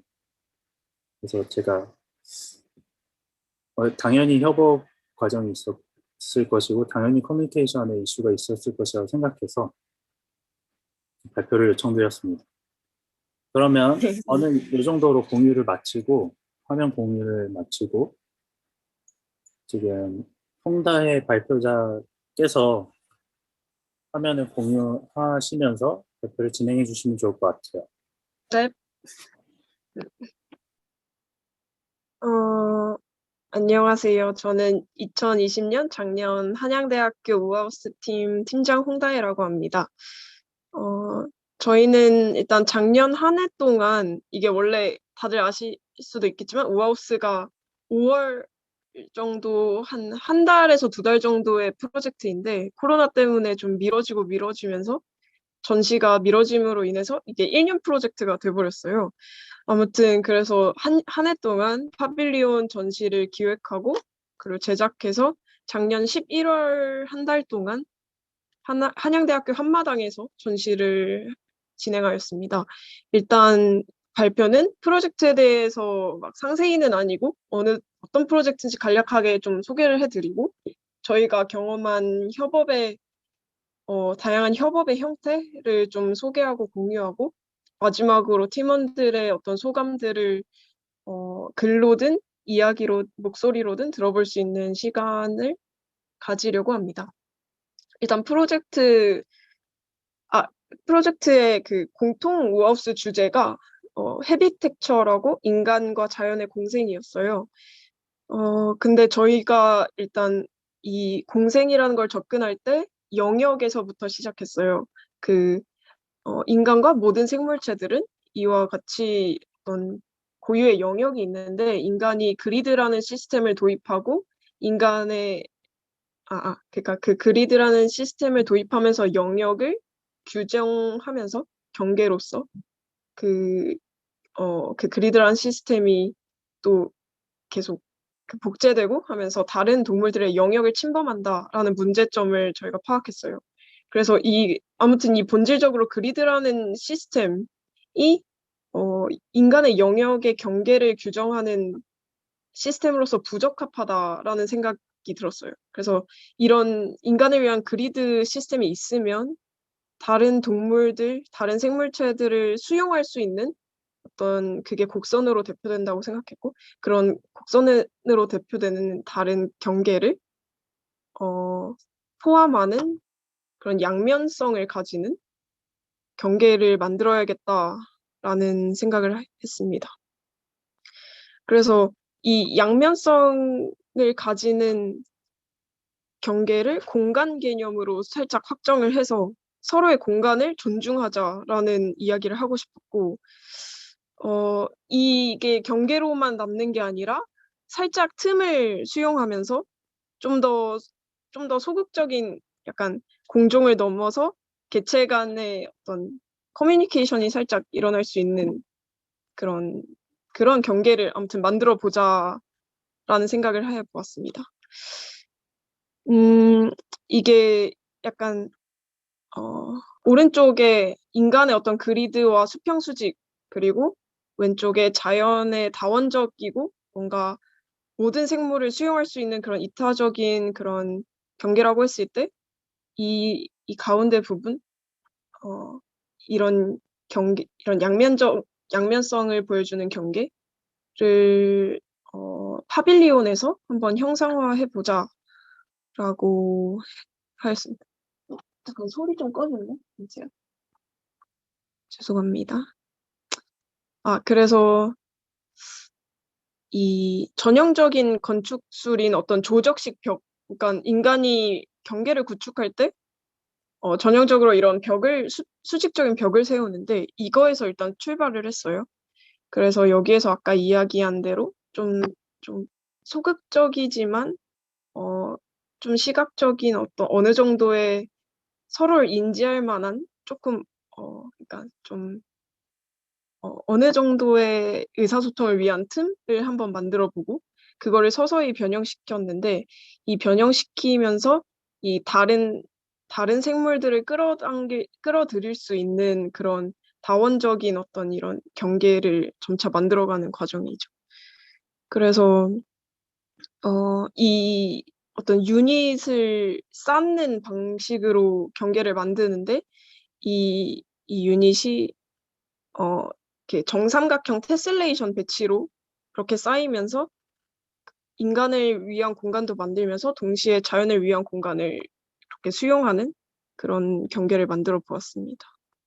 그리고 여기에서 저희가 이 유닛을 파라핀 왁스로 만들자는 이야기를 했었어요. 그래서 이 파라핀 왁스가 점점 녹으면서 이 경계가 유닛과 유닛으로 분리되는 게 아니라 하나의 경계로 일체화되면서 사용자에 따라서도 조금씩 달라지고 어떤 동물들이 오는지에 따라서도 조금 달라지는 그런 약간 약한 건축, 뭔가 약한 재료를 통한 되게 다원적이고 가능성이 많은 그런 경계, 뭐 그런 걸 표현하고자 하였습니다. 이제 어떻게 뭐 만들었냐에 대한 실질적인 이야기로 넘어가는데 이게 일단 건축을 하려면 굉장히 이런 그 러 매테리얼에서 시작을 하는데 일단 저희가 선택한 파라핀은 일단 non architectural material이었어요. 되게 비건축적인 그런 재료였는데 그거를 어떻게 건축적인 재료로 탈바꿈하는지에 대한 이 과정을 좀 이런 비번에 집중한 과정을 설명해 드리고 싶습니다. 일단 이거는 아예 순수한 재료에 대한 것이고 이런 순수한 그냥 재료를 어떻게 일단 건축적인 재료로 가공하는지 그 과정에 있었던 다양한 시행착오들을 말씀드리려고 합니다. 그리고 이거를 먼저 미리 조금 이야기하자면 여기에서 그 건축적인 재료를 다시 비건축적인 재료로 또 만드는 시도를 했었어요. 왜냐면 그 파라핀이라는 재료를 선택한 게 물론 아까 말씀드렸듯이 좀 더 유연한 그런 재료, 그래서 유연한 경계와 다원적인 경계를 만들고자 했던 이유도 있지만, 다시 좀 리사이클에 대한 이야기도 하고 싶었거든요. 그래서 나중에 파빌리온을 짓고 그걸 다 철거하고 다시 향초로 만드는, 그러니까 이 건축 아키텍처럴 폼에서 넌 아키텍처럴 폼으로 만드는 그 과정도 보여주고 싶었던 거고, 그게 약간 이 시에 대한 이야기입니다. 그래서 일단 원래는 비건축 재료인데 건축 재료로서 만들었던 부분에서 일단 첫 번째 문제는 조인트에 대한 문제였고, 두 번째는 강도에 대한 문제였고, 세 번째가 형태적으로 어떻게 하면 더 안정적이고 더 잘 가공하고 할 수 있는지에 대한 문제가 있었어요. 일단 첫 번째로 조인트에 대한 이야기는 처음에는 일단 진짜로 어떤 조인트를 사용하려고 했어요. 좀 다른 파라핀이 아닌 다른 재료 혹은 좀 더 유닛과 분리되는 어떤 다른 재료로 조인트를 만들어서 쓰려고 했는데 이게 막 휘어지고 막 아무튼 좀 이렇게 파라핀보다 강도가 강해서 더 안으로 뭐 파고든다든지 문제가 있어서 어떤 파이프로 아예 구멍을 내서 파이프로 해결하는 방식을 택했고, 그다음 강도에 대한 부분은 그냥 순수 파라핀으로 하니까 되게 문제가 많더라고요. 이게 강도가 생각보다 약해서 강도도 약한데 변형도 잘 돼서 약간 강도 보조제가 필요했어요. 그래서 다양한 보조제들을 테스트해보고 경제성까지 생각해서 결과적으로 스테아린산으로 결정을 했던 그런 과정이고요. 그리고 이제 세 번째, 어떤 형태적인 시행착오를 거쳤는지에 대한 부분을 말씀드리면, 원래는 막 뭐 좀 이렇게 그냥 좀 더 다원적이고 뭔가 더 다른 개체의 수용 가능성 뭐 이런 거를 더 보여주기 위해 그러니까 플랜상에서 곡면인 그런 유닛이었는데 이거를 되게 플랫하게 바꾸고 그런 과정들이 있었고, 그리고 이런 원래 좀 이런 몰드의 절개 방식에 대한 문제들도 좀 있었는데 이거를 영상으로 한번 보시면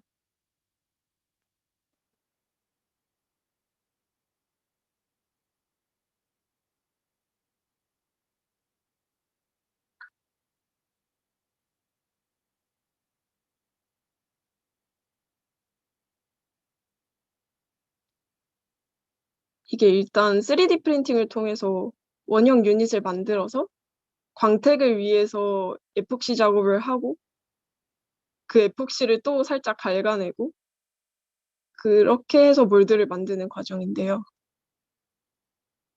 몰드도 원래는 실리콘이 너무 비싸서 안 쓰려고 했는데 실리콘이 제일 좋은 걸로 또 생각이 들어서 실리콘을 썼고 이렇게 파이프를 꼽아서 구멍을 낸 다음에 그러니까 유닛에 구멍이 나도록 파이프를 썼던 건데 나중에 이 파이프에 대한 문제가 되게 많았어요. 이게 나중에 발표에 나오는 부분이. 알겠습니다.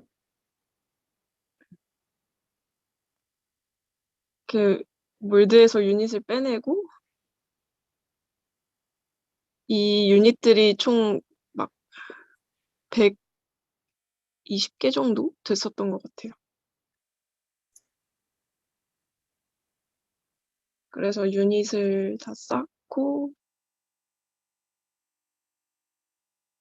그러니까 여기서 파이프가 사실 유닛과 유닛의 어떤 연결 부재? 뭔가 접착하는 그런 느낌으로 작용했던 거고 실제로 압축력이 전체적인 파빌리온의 압축력은 이 파라핀이 다 받도록 그렇게 된 그런 구조입니다.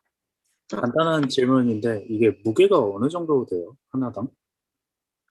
유닛 하나가 6kg였고 육- 전체 파빌리온은 800kg 정도 됩니다. 알겠습니다. 그래서 이렇게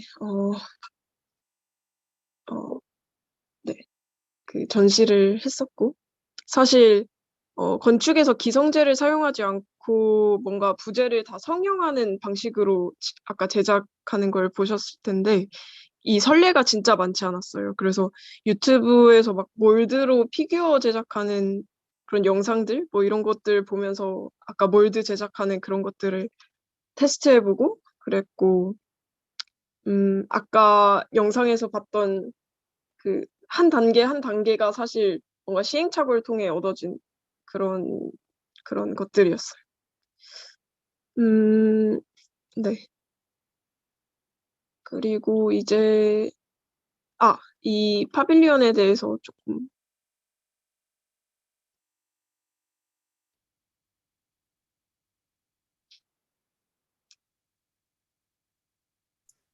이게 꽤 오랜 기간 동안 한양대학교의 그 공터에 전시되었었죠. 네, 이게 한 달 동안 한마당에서 진행되었고 원래는 서울숲에서 될 계획이었는데 코로나 때문에 서울숲에서 전시를 못한다고 해서 사실 취소가 될 뻔한 전시였는데 저희가 일단 어떻게든 한번 세워봐야 된다라고 생각을 해서 학교에라도 하게 되었습니다. 그러면 이제는 어떤 협업에 대해서 어떤 협업을 했는지에 대해서 말씀을 드릴 텐데 총 3가지 정도의 단계로 나누더라고요. 일단 초반에는 되게 다양한 팀워크가 있었어요.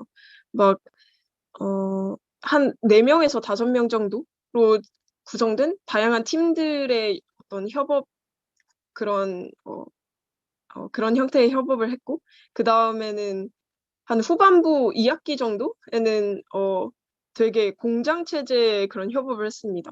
막 한 4명 정도, 3명 정도의 관리자가 막 시간표를 다 짜고 뭔가 매뉴얼을 만들면 이 나머지 14명, 12명 정도가 그냥 자기 시간에 와서 하는 일을 하고 가는 그런 공장을 계속 공장 체제 그런 협업이 있었고, 마지막으로는 저희가 또 이 몬더라는 향초 제작을 많이 하시는 그런 브랜드랑 협업을 했는데, 그 브랜드와의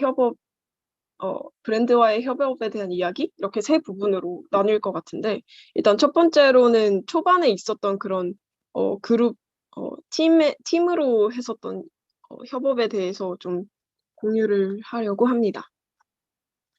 일단 16명이서 그 하나의 프로젝트를 하려니까 이게 또 제 팀장 입장에서는 최대한 모든 팀원들이 참여를 했으면 좋겠고, 모든 팀원들의 의견을 내고 서로가 약간 비슷한 양의 노력과 시간을 투자하는 것이 가장 뭔가 이상적이라고 생각했어요. 그래서 그러려면은 일단 팀을 또 다른 팀으로 쪼갤 수밖에 없더라고요. 그래서 일단 이런 팀 속의 팀들로 이루어진 형태의 협업이 1학기부터 한 여름방학까지 거의 3월부터 8월까지 이루어졌는데, 약 6개월간의 시기에 다양한 팀들이 생겨나고 합쳐지고 소멸되기를 반복했습니다.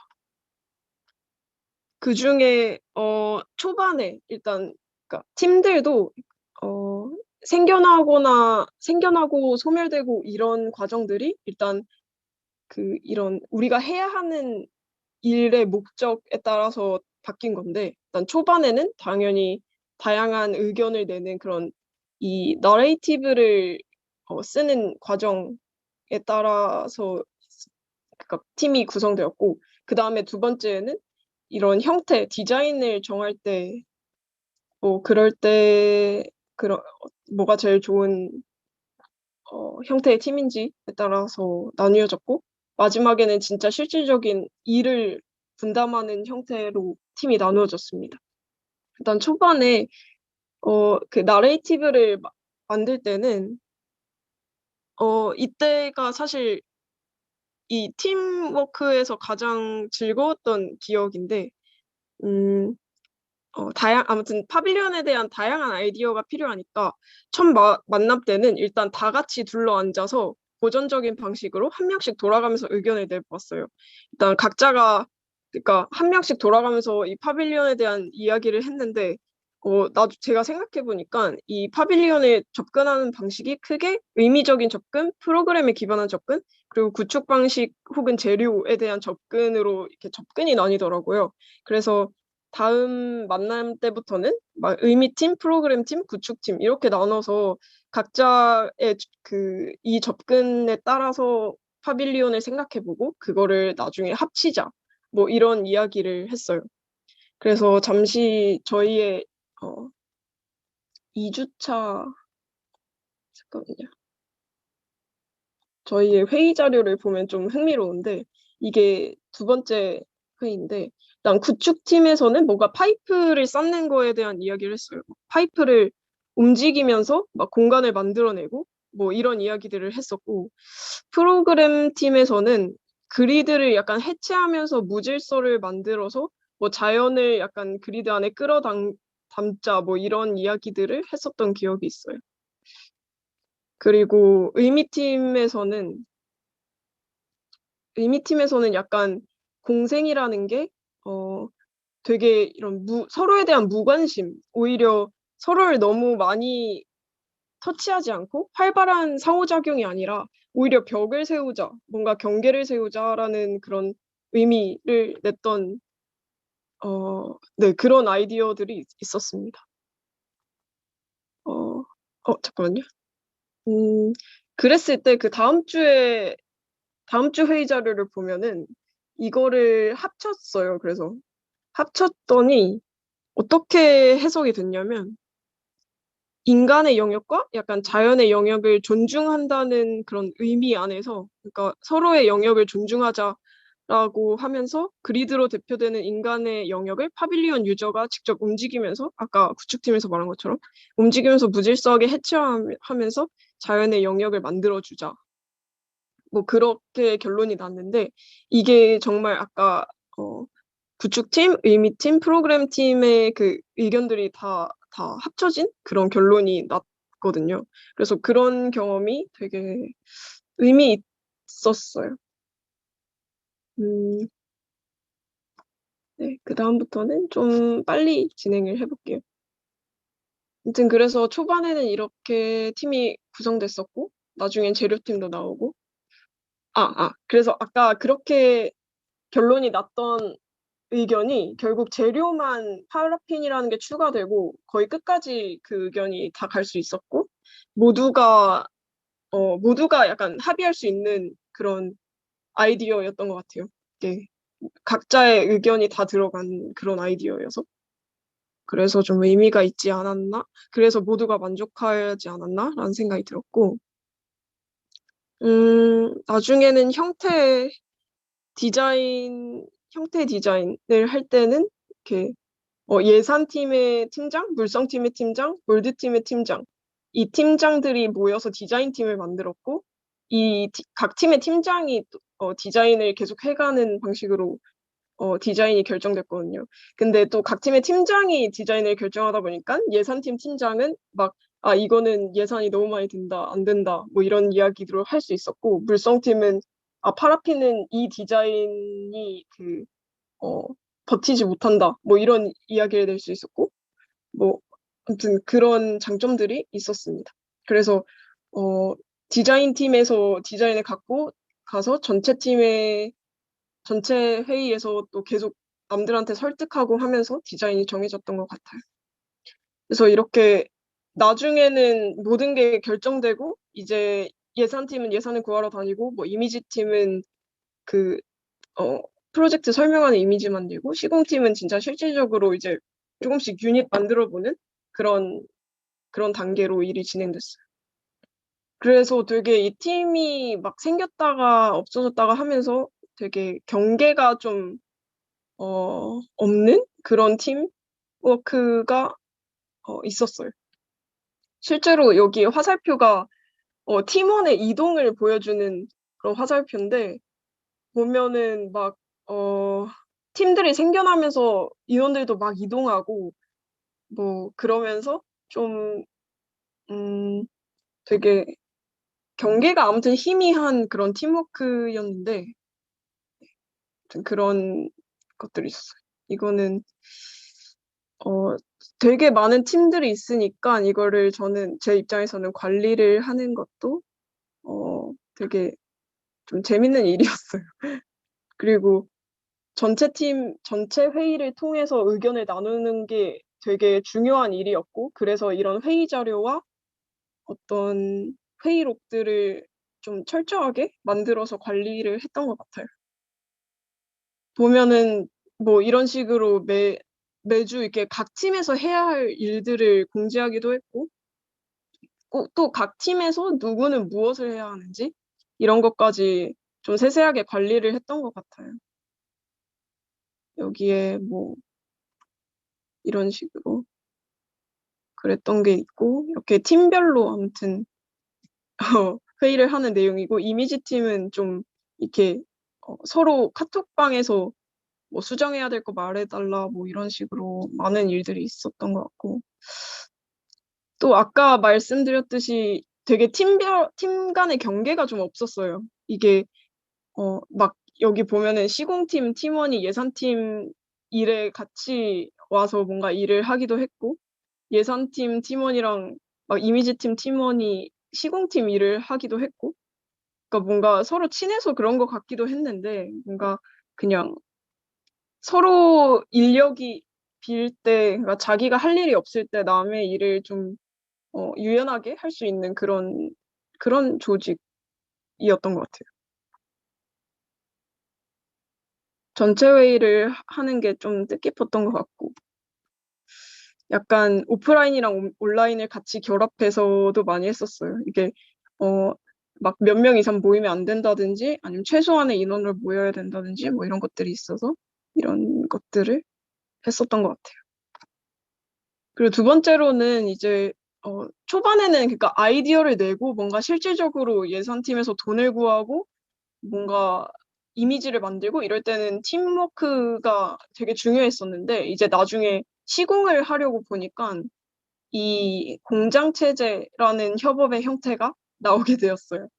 이게 되게 소수의 관리자, 딱 4명의 관리자만 뭔가 관리를 하고 나머지가 아까 말했듯이 일을 하는 방법이었는데 이렇게 뭔가 관리자가 공지를 해주고 대충 우리가 뭘 할 건데 그게 이 시간 동안에 누가 뭘 해야 된다 뭐 이런 것들을 공지해주고 보시면 되게 재밌는 게 이게 원래 유닛을 그러니까 이날 뭐 얘네들이 만들고 월요일에 누가 만들고 화요일에 누가 만들고 해서 결과적으로 30일에 끝난다. 뭐 유닛을 약 200개를 만들 수 있다. 30일에. 뭐 그런 얘기를 했는데 그 다음에 이후에 나중에 다시 공지한 걸 보면은 7일까지 미뤄지고 막 이때를 또 최종 데이라고 했는데 그 다음에 또 미뤄져서 11일까지 이게 있었던 걸 보면은 그때 사실 그 4명의 관리자들이 같이 막 시행착오를 겪으면서 계속 미뤄졌던 것들이 생각이 나네요. 이게 가장 큰 문제를 하나 소개하자면 되게 많은 문제들이 있었지만 이게 이 몰드에서 일단 파라핀 유닛을 빼려면 저 파이프부터 뽑아야 됐었어요.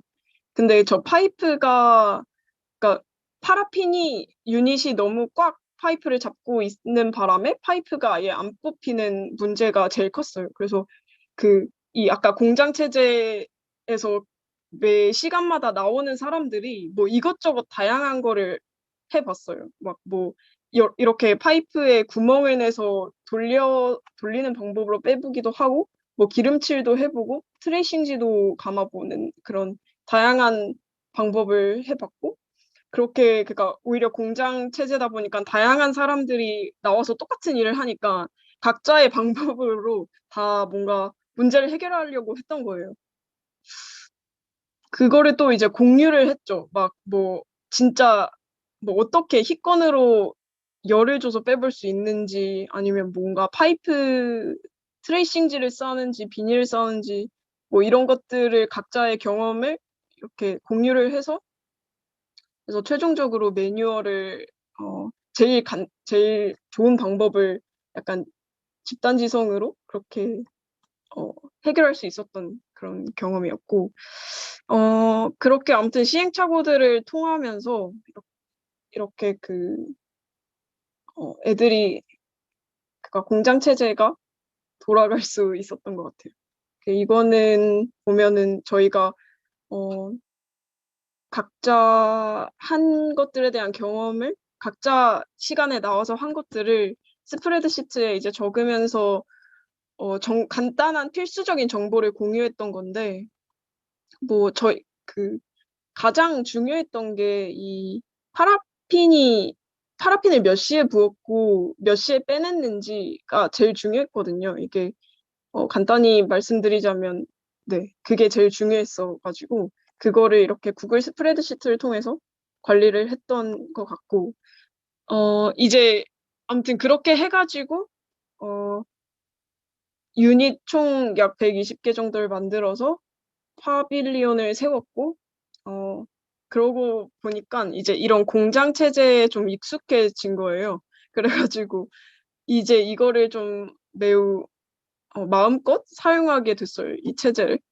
이게 보면은 전시를 할 때도 도슨트가 필요하다라는 생각이 들어서 생각해보니까 한 사람당 거의 하루 이틀만 나오면 또 되는 거예요. 그래서 또 이렇게 시간표를 만들어서 도슨트도 했고 그리고 파빌리온을 다 철거한 이후에도 또 무슨 자신감이 좀 남았는지 이 공장 체제를 돌리면 인당 하루만 나오면 된다라는 결론에 다다라서 파빌리온을 철거하고 남은 파라핀으로 그걸 녹여서 또다시 향초를 만들어서 팔자.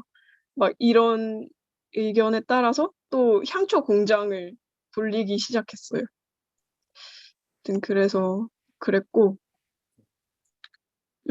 일단 마지막으로는 이 브랜드와 콜라보레이션 한 이야기를 하고 싶은데 이게 저희가 몬더라는 향초 브랜드, 향 브랜드와 협업을 했는데 구체적인 협업 내용은 몬더에서 그러니까 저희가 파라핀을 구하고 뭔가 재료를 구하려면은 원가에 구할 수가 없더라고요. 당연히 그렇겠지만. 그래서 몬더라는 브랜드를 통해서 재료를 이 사업자 가격에 더 저렴하게 받고 이 브랜드를 통해서 뭔가 더 그러니까 아무튼 할인을 많이 받았고 네, 그런 것들을 하고 또 그 상품 인증하고 뭐 제품 인증하고 뭔가 그 향초를 팔 때 실질적으로 발생하는 그런 문제들을 조금 도와주시는 그런 일을 했고 저희는 브랜드를 홍보하는 그런 역할을 했습니다. 이런 형태의 협업은 되게 흥미로웠던 게 되게 실질적인 어떤 이익, 되게 눈에 보이는 어떤 실질적인 이익을 통해서 이루어지는 협업이었어요. 그래서 조금 더 명확했고 오히려 상대방이 원하는 거, 요구한 거를 우리가 못했을 때, 그리고 우리가 요구한 걸 상대방이 못해줬을 때, 뭔가, 명확하게 뭔가 이렇게 서로 잘못한 게 또 보이니까 그런 거에 대한 해결하기도 좀 수월했고, 뭐 그런 것들이 있었어요. 협업을 하게 된 계기는 제가 먼저 연락을 드려서, 이게 필요하다. 그런 거를 하면서 서울숲에 이 파빌리온이 지어질 건데 그 서울숲에 이제 사람들이 많이 온다. 그래서 이 매장의 브랜드의 그 홍보가 될 거다. 뭐 이런 이야기를 했었는데 그래서 뭐 이렇게 막 다양한 회의도 하고 뭐 그니까 과정을 공유하기도 하고 최종적으로 이 브랜드의 이 제품을 뭐 홍보하는 걸로 이렇게 마무리가 됐습니다. 이제 마지막으로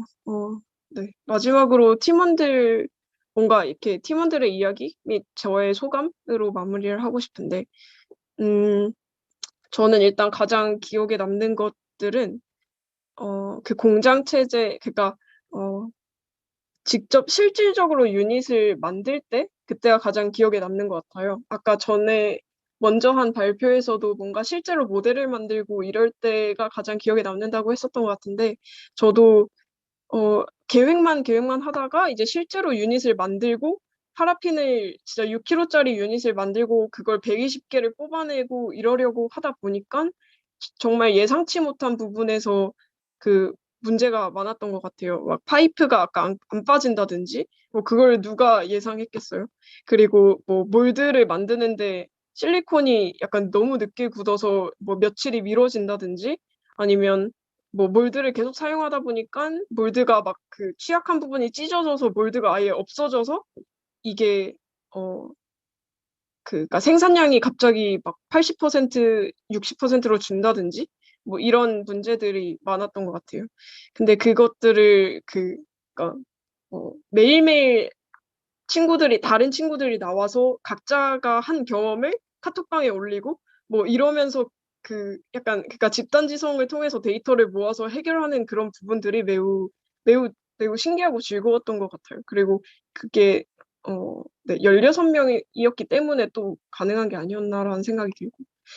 그리고 이거는 이제 저희 팀원 한 명이 뭐 적어준 건데 자기의 감상을 뭔가 이 어떤 프로젝트에 들어가야 할 뭐 신경은 다 똑같다. 엄청 그러니까 절대적이다.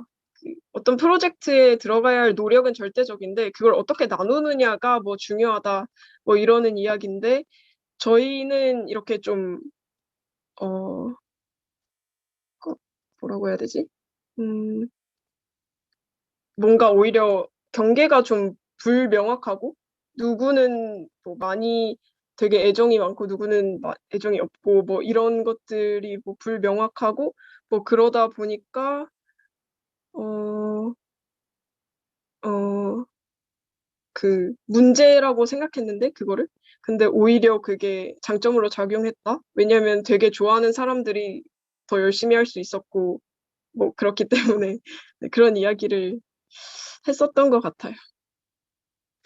그리고 뭐 여기에서 팀원들 얘기를 들어보면 오히려 그 맨 처음에 아이디어를 서로 내고 하는 부분에서 남들을 설득하는 부분이 가장 재밌었다? 뭐 이러는 그런 경험들이 많았던 것 같아요.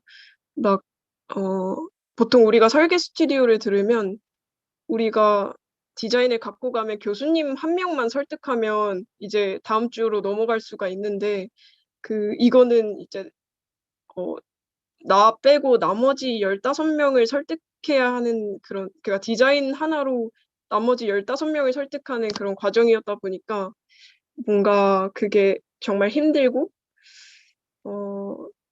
반박하고 싶어도 대안을 갖고 와야 반박이 되고 뭐 그런 경험들이 있었다라는 이야기를 많이 하더라고요.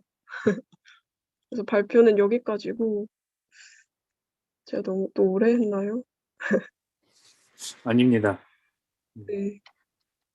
일단 여기까지고 뭐 지금 그리고 지금 들어와 있는 사람 중에 향초를 같이 만들었던 그러니까 511 공장 체제를 같이 돌렸던 친구가 있어요. 네. 그 친구의 의견도 한번 들어볼 수 있을까요?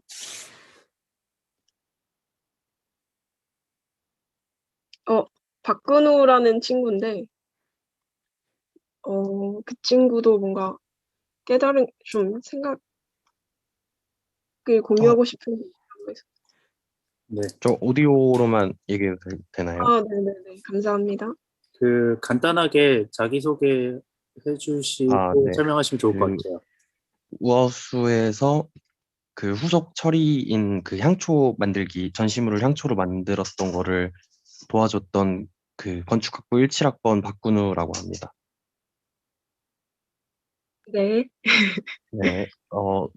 우선 향초 만들기라는 작업은 아까 말했듯이 그런 공장 체제보다, 그러니까 우하우스의 공장 체제보다 뭔가 좀 더 극단적으로, 예를 들면 며칠까지 몇 개의 생산량을 만들어낸다라는 이런 그런 생산적인 목표가 있었기 때문에 좀 더 그 팀원들의 부류가 두 가지로 나눠졌거든요. 예를 들면 이 향초 만들기에 대해서 경력이나 경험이 있는 일종의 경력직과 그냥 일회성으로 와서 도와주고 가는 그런 일회성 팀원들이 있었는데, 그 일회성으로 하는 팀원들은 뭔가 팀원이라기보다는 일종의 대체 가능한 노동력으로 다가왔어요. 그래서 그러니까 그걸 부정적으로 얘기하려는 게 아니라, 그런 예를 들면 어떤 서로가 알고 있는 정보나 신뢰가 있는 경우에는 유대로 묶인 집단이어서 그것들을 그 약간 암묵적으로 서로가 상호 간에 알고 있기에 그렇게 유대감으로 굴러갈 수가 있었는데, 그거를 약간 가르치거나 그런 게 필요한 경우에는 그 대체 가능한 노동력으로 느껴졌기에, 그리고 뭔가 이렇게 조직의 규모가 커질 경우에는 그런 대체 가능한 노동력들은 당연히 많아질 거기 때문에 매뉴얼이나 지침 같은 것들도 그래서 필요하고 생겨나는 경우가 있구나를 느끼게 됐습니다. 네, 음, 여기까지입니다. 쉽게 말하면은 어느 누가 와서 그 프로젝트에 참여해도 이렇게 생산할 수 있었다는 거죠. 네네. 그런데 그 과정에서 뭔가 그러니까 한번 일회성으로 끝나는 게 아니라 그렇게 여러 경력이 있는 사람들이 참여를 해주면 그 사람들은 서로 정보를 알고 있고 그만큼 유대가 있으니까 더 협업하는 데 있어서 도움이 많이 됐다는 그런 얘기를 하고 싶어요. 네, 그리고 그거에서 조금 더 제가 제 소감을 더 덧붙이자면 사실 누구나 아까 말한 것처럼 이 향초 만들기에 약간 원데이 클래스처럼 누구나 와도 가능한 일이었던 건 맞아요. 근데 그때 근우랑 저랑 이렇게 관리자로서 일을 하면서 느꼈던 게 누구나 와도 되지만 그 누구나가 이 우하우스 16명의 사람이었기 때문에 이미 서로 친한 사람들이었단 말이에요. 그래서 분위기가 되게 좋을 수 있었어요. 그러니까 만약에 진짜 외부에 어떤 아무도 모르는 사람이 왔을 때와 이미 저희가 잘 알고 있는 우하우스 같은 팀원 사람들이 왔을 때의 분위기는 당연히 다를 거 아니에요. 그랬을 때 분위기가 되게 좋았을 때 되게 놀랍게도 생산성이 되게 많이 올라가더라고요. 그래서 사실 이 일 자체만 두고 보면 대체 가능한 인력이었지만 저희 팀원들이 오면서 뭔가 그러니까 친한 사람들이 와서 하는 게 되게 생산성이 높아졌던 그런 경험이 있어요. 그러니까 쉽게 말하면 대체 가능한 인력인 것 같지만 그렇지 않았다라는 거죠. 네, 좋은 말씀 감사합니다. 혹시 지금 참여하고 있으신 분 중에 이 워하우스 프로젝트에 참여하신 분이 더 있다고 예상이 되는데 혹시 더 설명하거나 이야기하고 싶다 이런 게 있을까요?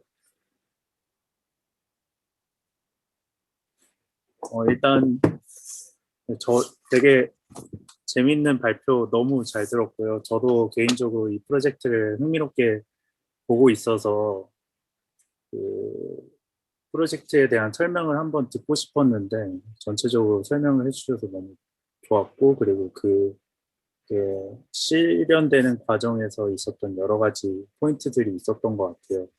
그런 시행착오를 하는 것 아니면 유연한 형태로 협업하는 것 그런 것들이 되게 구체적으로 설명해 주셔서 감사하고 실제로 저도 이 프로젝트가 다시 리사이클링 될 때 만들어진 향초를 하나 구매해서 사용하고 있는데 감사합니다. 되게 좋더라고요. 실제로 파는 향초보다도 좋은 것 같고 뭔가 그런 느낌이 들었습니다. 감사합니다. 네. 제가 개인적으로 말하고 싶은 것 중에 하나는 일단 그 처음에 아이디어랑 이 아, 네. 실제 파빌리온이 너무 잘 맞아떨어지는 것 같아서 되게 좋은 것 같아요. 그 모호한 경계를 가진 네. 프로그램이 그 새로운 시공 단위인 파라핀 벽돌과 같은 거라고 할까요? 그 유닛이 네네. 작동하고 음, 시각적으로도 열려 있어서 모호하게 작동하면서 나중에는 그걸 녹아서 향초로 만들 수도 있었다는 게 실제로 구현된 것 같아서 되게 설명을 들으니까 더 놀라운 것 같아요. 아, 감사합니다. 그, 좀 궁금한 것들이, 사실, 네. 네, 사실 그 의미에 대한 부분이 어떻게 보면 역설적이라고 볼 수 있었던 게, 어, 공생을 한다라고 했는데 벽을 세우자라는 이야기거든요. 어떻게 보면. 근데 그 벽이 어떤 인간을 위한 벽이 아니라 모두를 위한 벽으로, 벽인 그런 벽을 세우자. 뭐 이런 의미였는데, 그거를 그 아이디어를 얻게 된 과정이 아까도 말했듯이 그 모든 사람의 의견을 다 합치려고 보다 보니까 나온 그런 좀 복잡한 의견이었단 말이에요.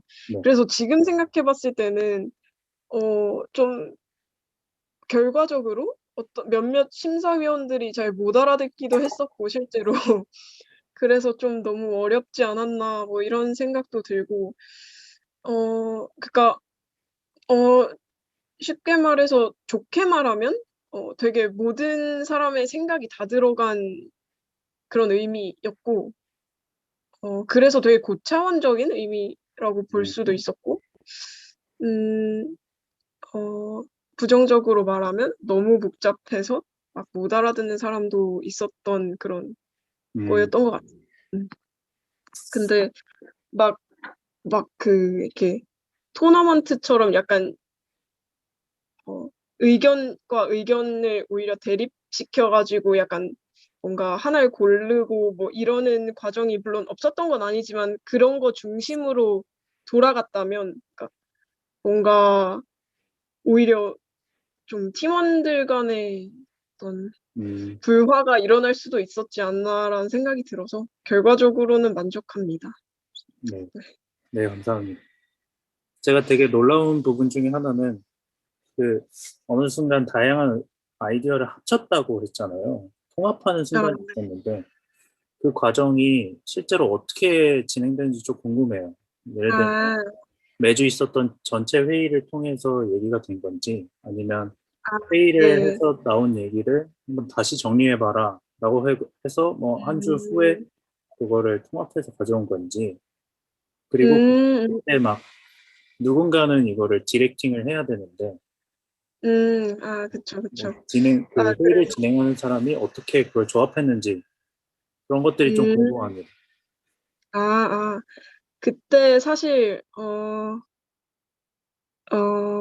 그러니까 팀별로 각자 의견을 갖고 왔고, 그 자리에서 좀 합쳐보려는 노력을 계속 하다가 안 되면 시간이 너무 길어지면 그 다음 주로 이제 미뤘어요. 그래서 그 다음 주에 또 각자 팀별로 뭔가 각자의 방법으로 한번 다른 팀의 의견을 참고해서 모아보고 뭐 이러다가 또 전체 회의에 갖고 오고 이런 식으로 반복을 한 3번은 했던 것 같아요. 한 3주? 그러니까 어, 자기 팀의 의견을 갖고 갔는데 다른 팀의 의견을 듣고 그다음 주에 그걸 합쳐보려고 했던 것들이 그랬다가 마지막 한 3주째인가? 그쯤 되니까 이제 여기에서는 무조건 결론을 내자라고 해서 3주째 전체 회의 때 진짜 음, 다들 집을 안 가고 한 밤을 거의 엄청 오랫동안 샜어요. 그러니까 거의 한 1시? 막 2시? 이쯤까지 계속 회의를 하다가 그러다가 의견이 한 2개 정도로 좁혀졌어요. 이게 음, 우리가 모두 했었던 이야기들이 이런 방향으로 해석을 하면은 뭐 A라는 의견이 나오고 우리가 했던 모든 의견들을 이런 방향으로 다 짜맞춰 보면은 B라는 그 나레이티브가 나와서 뭐 이거 아니면 이거를 하자라고 했는데 그거는 최종적으로 투표로 정한 건 맞는데 음, 아무튼 모든 의견을 합치려는 노력을 그렇게 했던 것 같아요. 음, 그리고 그 의견 뭔가 이 디렉팅 했던 과정에 대해서 그 질문해 주셨는데 음, 그냥 사실 지금 결론적으로 말했을 때는 그냥 팀원들이 되게 좋은 사람들이었던 것 같아요. 아무래도 막 음, 뭔가 불만을 안 가지고 그냥 계속 시간이 길어지는데도 같이 회의에서 엄청 고민해주고 그랬던 것들이 되게 고마웠던 것 같아요. 그게 중간에 뭐 힘든 사람들은 집에 가기도 하고 뭐 그랬지만 끝까지 아무튼 몇 명이라도 남아서 이렇게 고민을 했던 사람들이 되게 고마웠던 것 같아요. 네. 그게 흥미로운 부분이 많은 프로젝트여서 사실 질문을 계속 끝없이 할 수도 있을 것 같고 네네네. 제가 충분히 설명을 못해서 사실 그 질문을 통해 네. 옴니버스식으로 온라인 회의한 것도 되게 흥미로웠던 것 같아요. 네. 누구는 오프라인에서 모이고 누구는 온라인으로 참여하는 그런 것도 네. 맞아. 이거. 흥미로웠고 이게, 사실, 되도록이면 오프라인으로 참여하자, 뭐 이런 이야기가 많았어요. 왜냐하면 오프라인이 즉각적인 의사소통이 아무래도 활발하게 되니까. 근데 어쩔 수 없는 사람들? 그런 사람들이 꽤 있었거든요. 아무래도 16명이다 보니까. 그래서 막, 뭐, 바로 다음에 어딜 가야 되는데, 뭐, 그러니까 거리의 문제 뭐 이런 것들이 있는 사람들에 한해서 온라인으로 참여를 하자 뭐 이런 식으로 진행이 됐어요. 그래서 막 그러니까 특정적으로 누구는 온라인으로 참여, 누구는 오프라인으로 참여는 아니었고 그냥 부득이한 경우에 온라인으로 참여를 음, 했다라는 이야기인데 결과적으로 봤을 땐 거의 반 정도는 온라인, 반 정도는 오프라인 이렇게 인원이 그렇게 나왔던 것 같아요. 알겠습니다. 그 다양한 이야기가 나왔는데 저는 제일 인상 깊었던 순간 중에 하나가 네. 마지막에 신경 네. 총량 보존 법칙이라는 네. 책을 좀 읽어보고 아, 있었는데 확실히 이 네네네.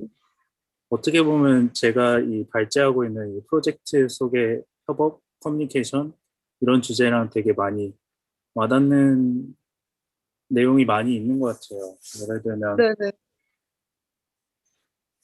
저는 이 마지막 문장이 되게 좋았는데 예를 들면 그 과정은 쉽지 않았지만 좋은 성과를 바탕으로 한 인형은 앞으로 숱하게 경험할 여러 협업들을 대응하는 데 있어서 소중한 자산이 될 것이다 라고 네네. 얘기하는 게 저는 좋았습니다.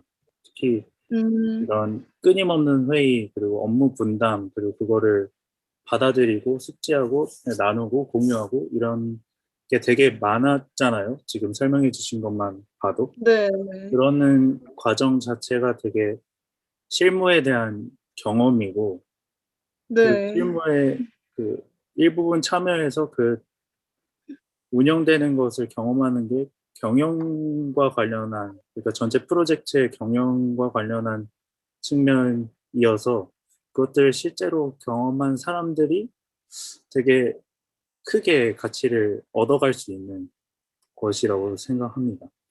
특히 네, 맞아요. 제가 발표한 프로젝트에서도 그런 부분들이 상당히 음, 있었다고도 생각이 드네요. 네네. 음,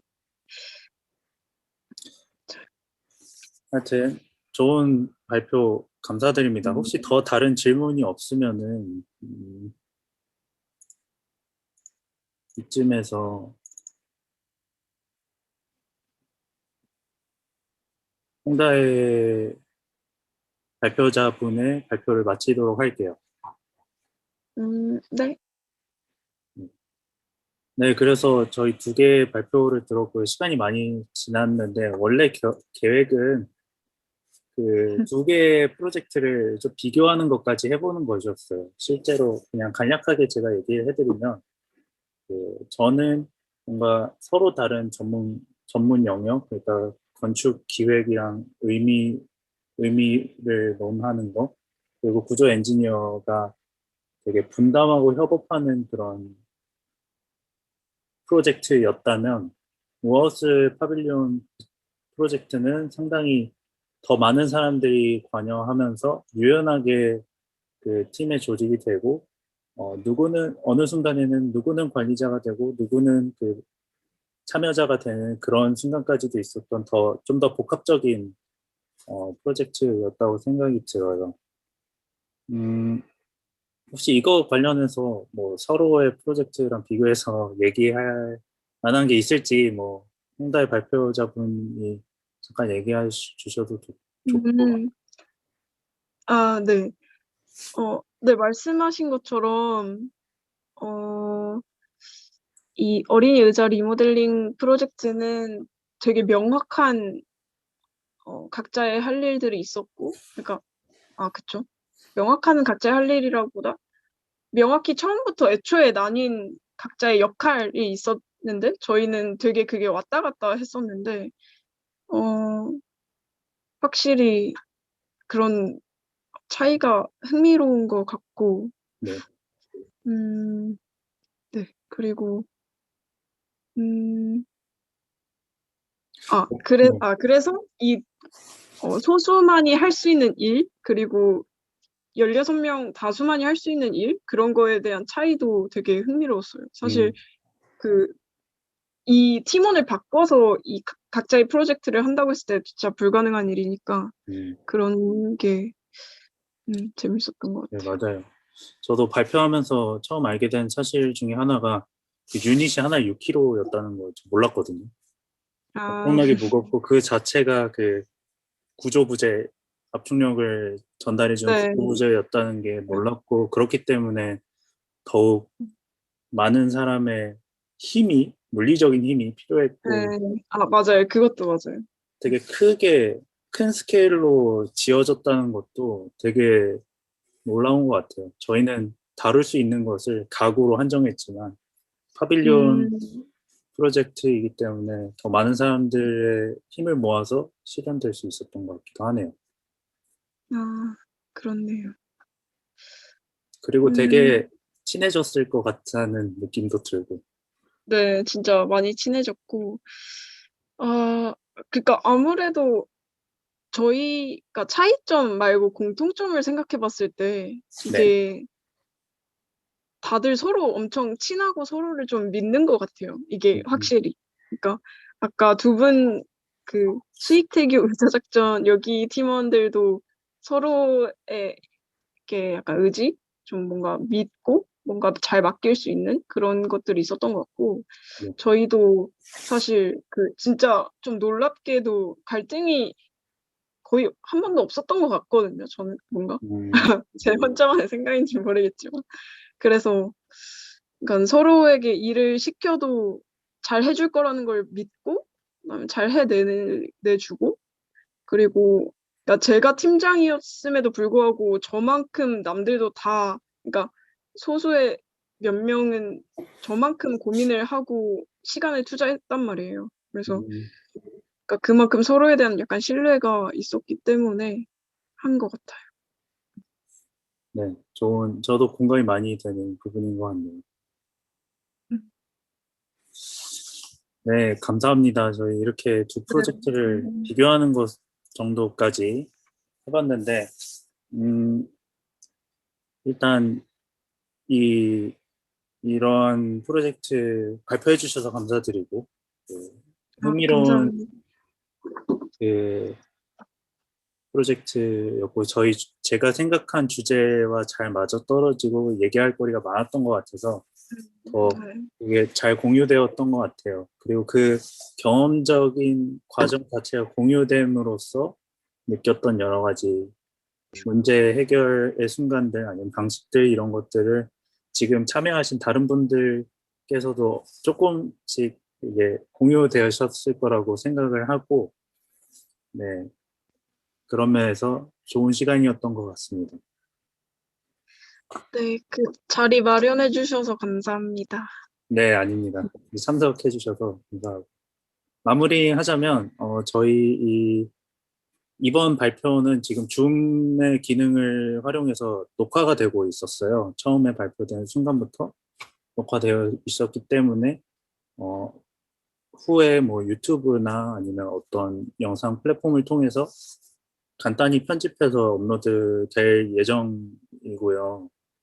그리고, 이런 진지 세미나가 지금은 이 프로젝트 좀 거창한 프로젝트로 이렇게 시작이 됐는데 다른 작은 소주제들이나 아니면 더 큰 건축적인 프로젝트 같은 것들을 소개할 수도 있고 그렇다고 생각됩니다.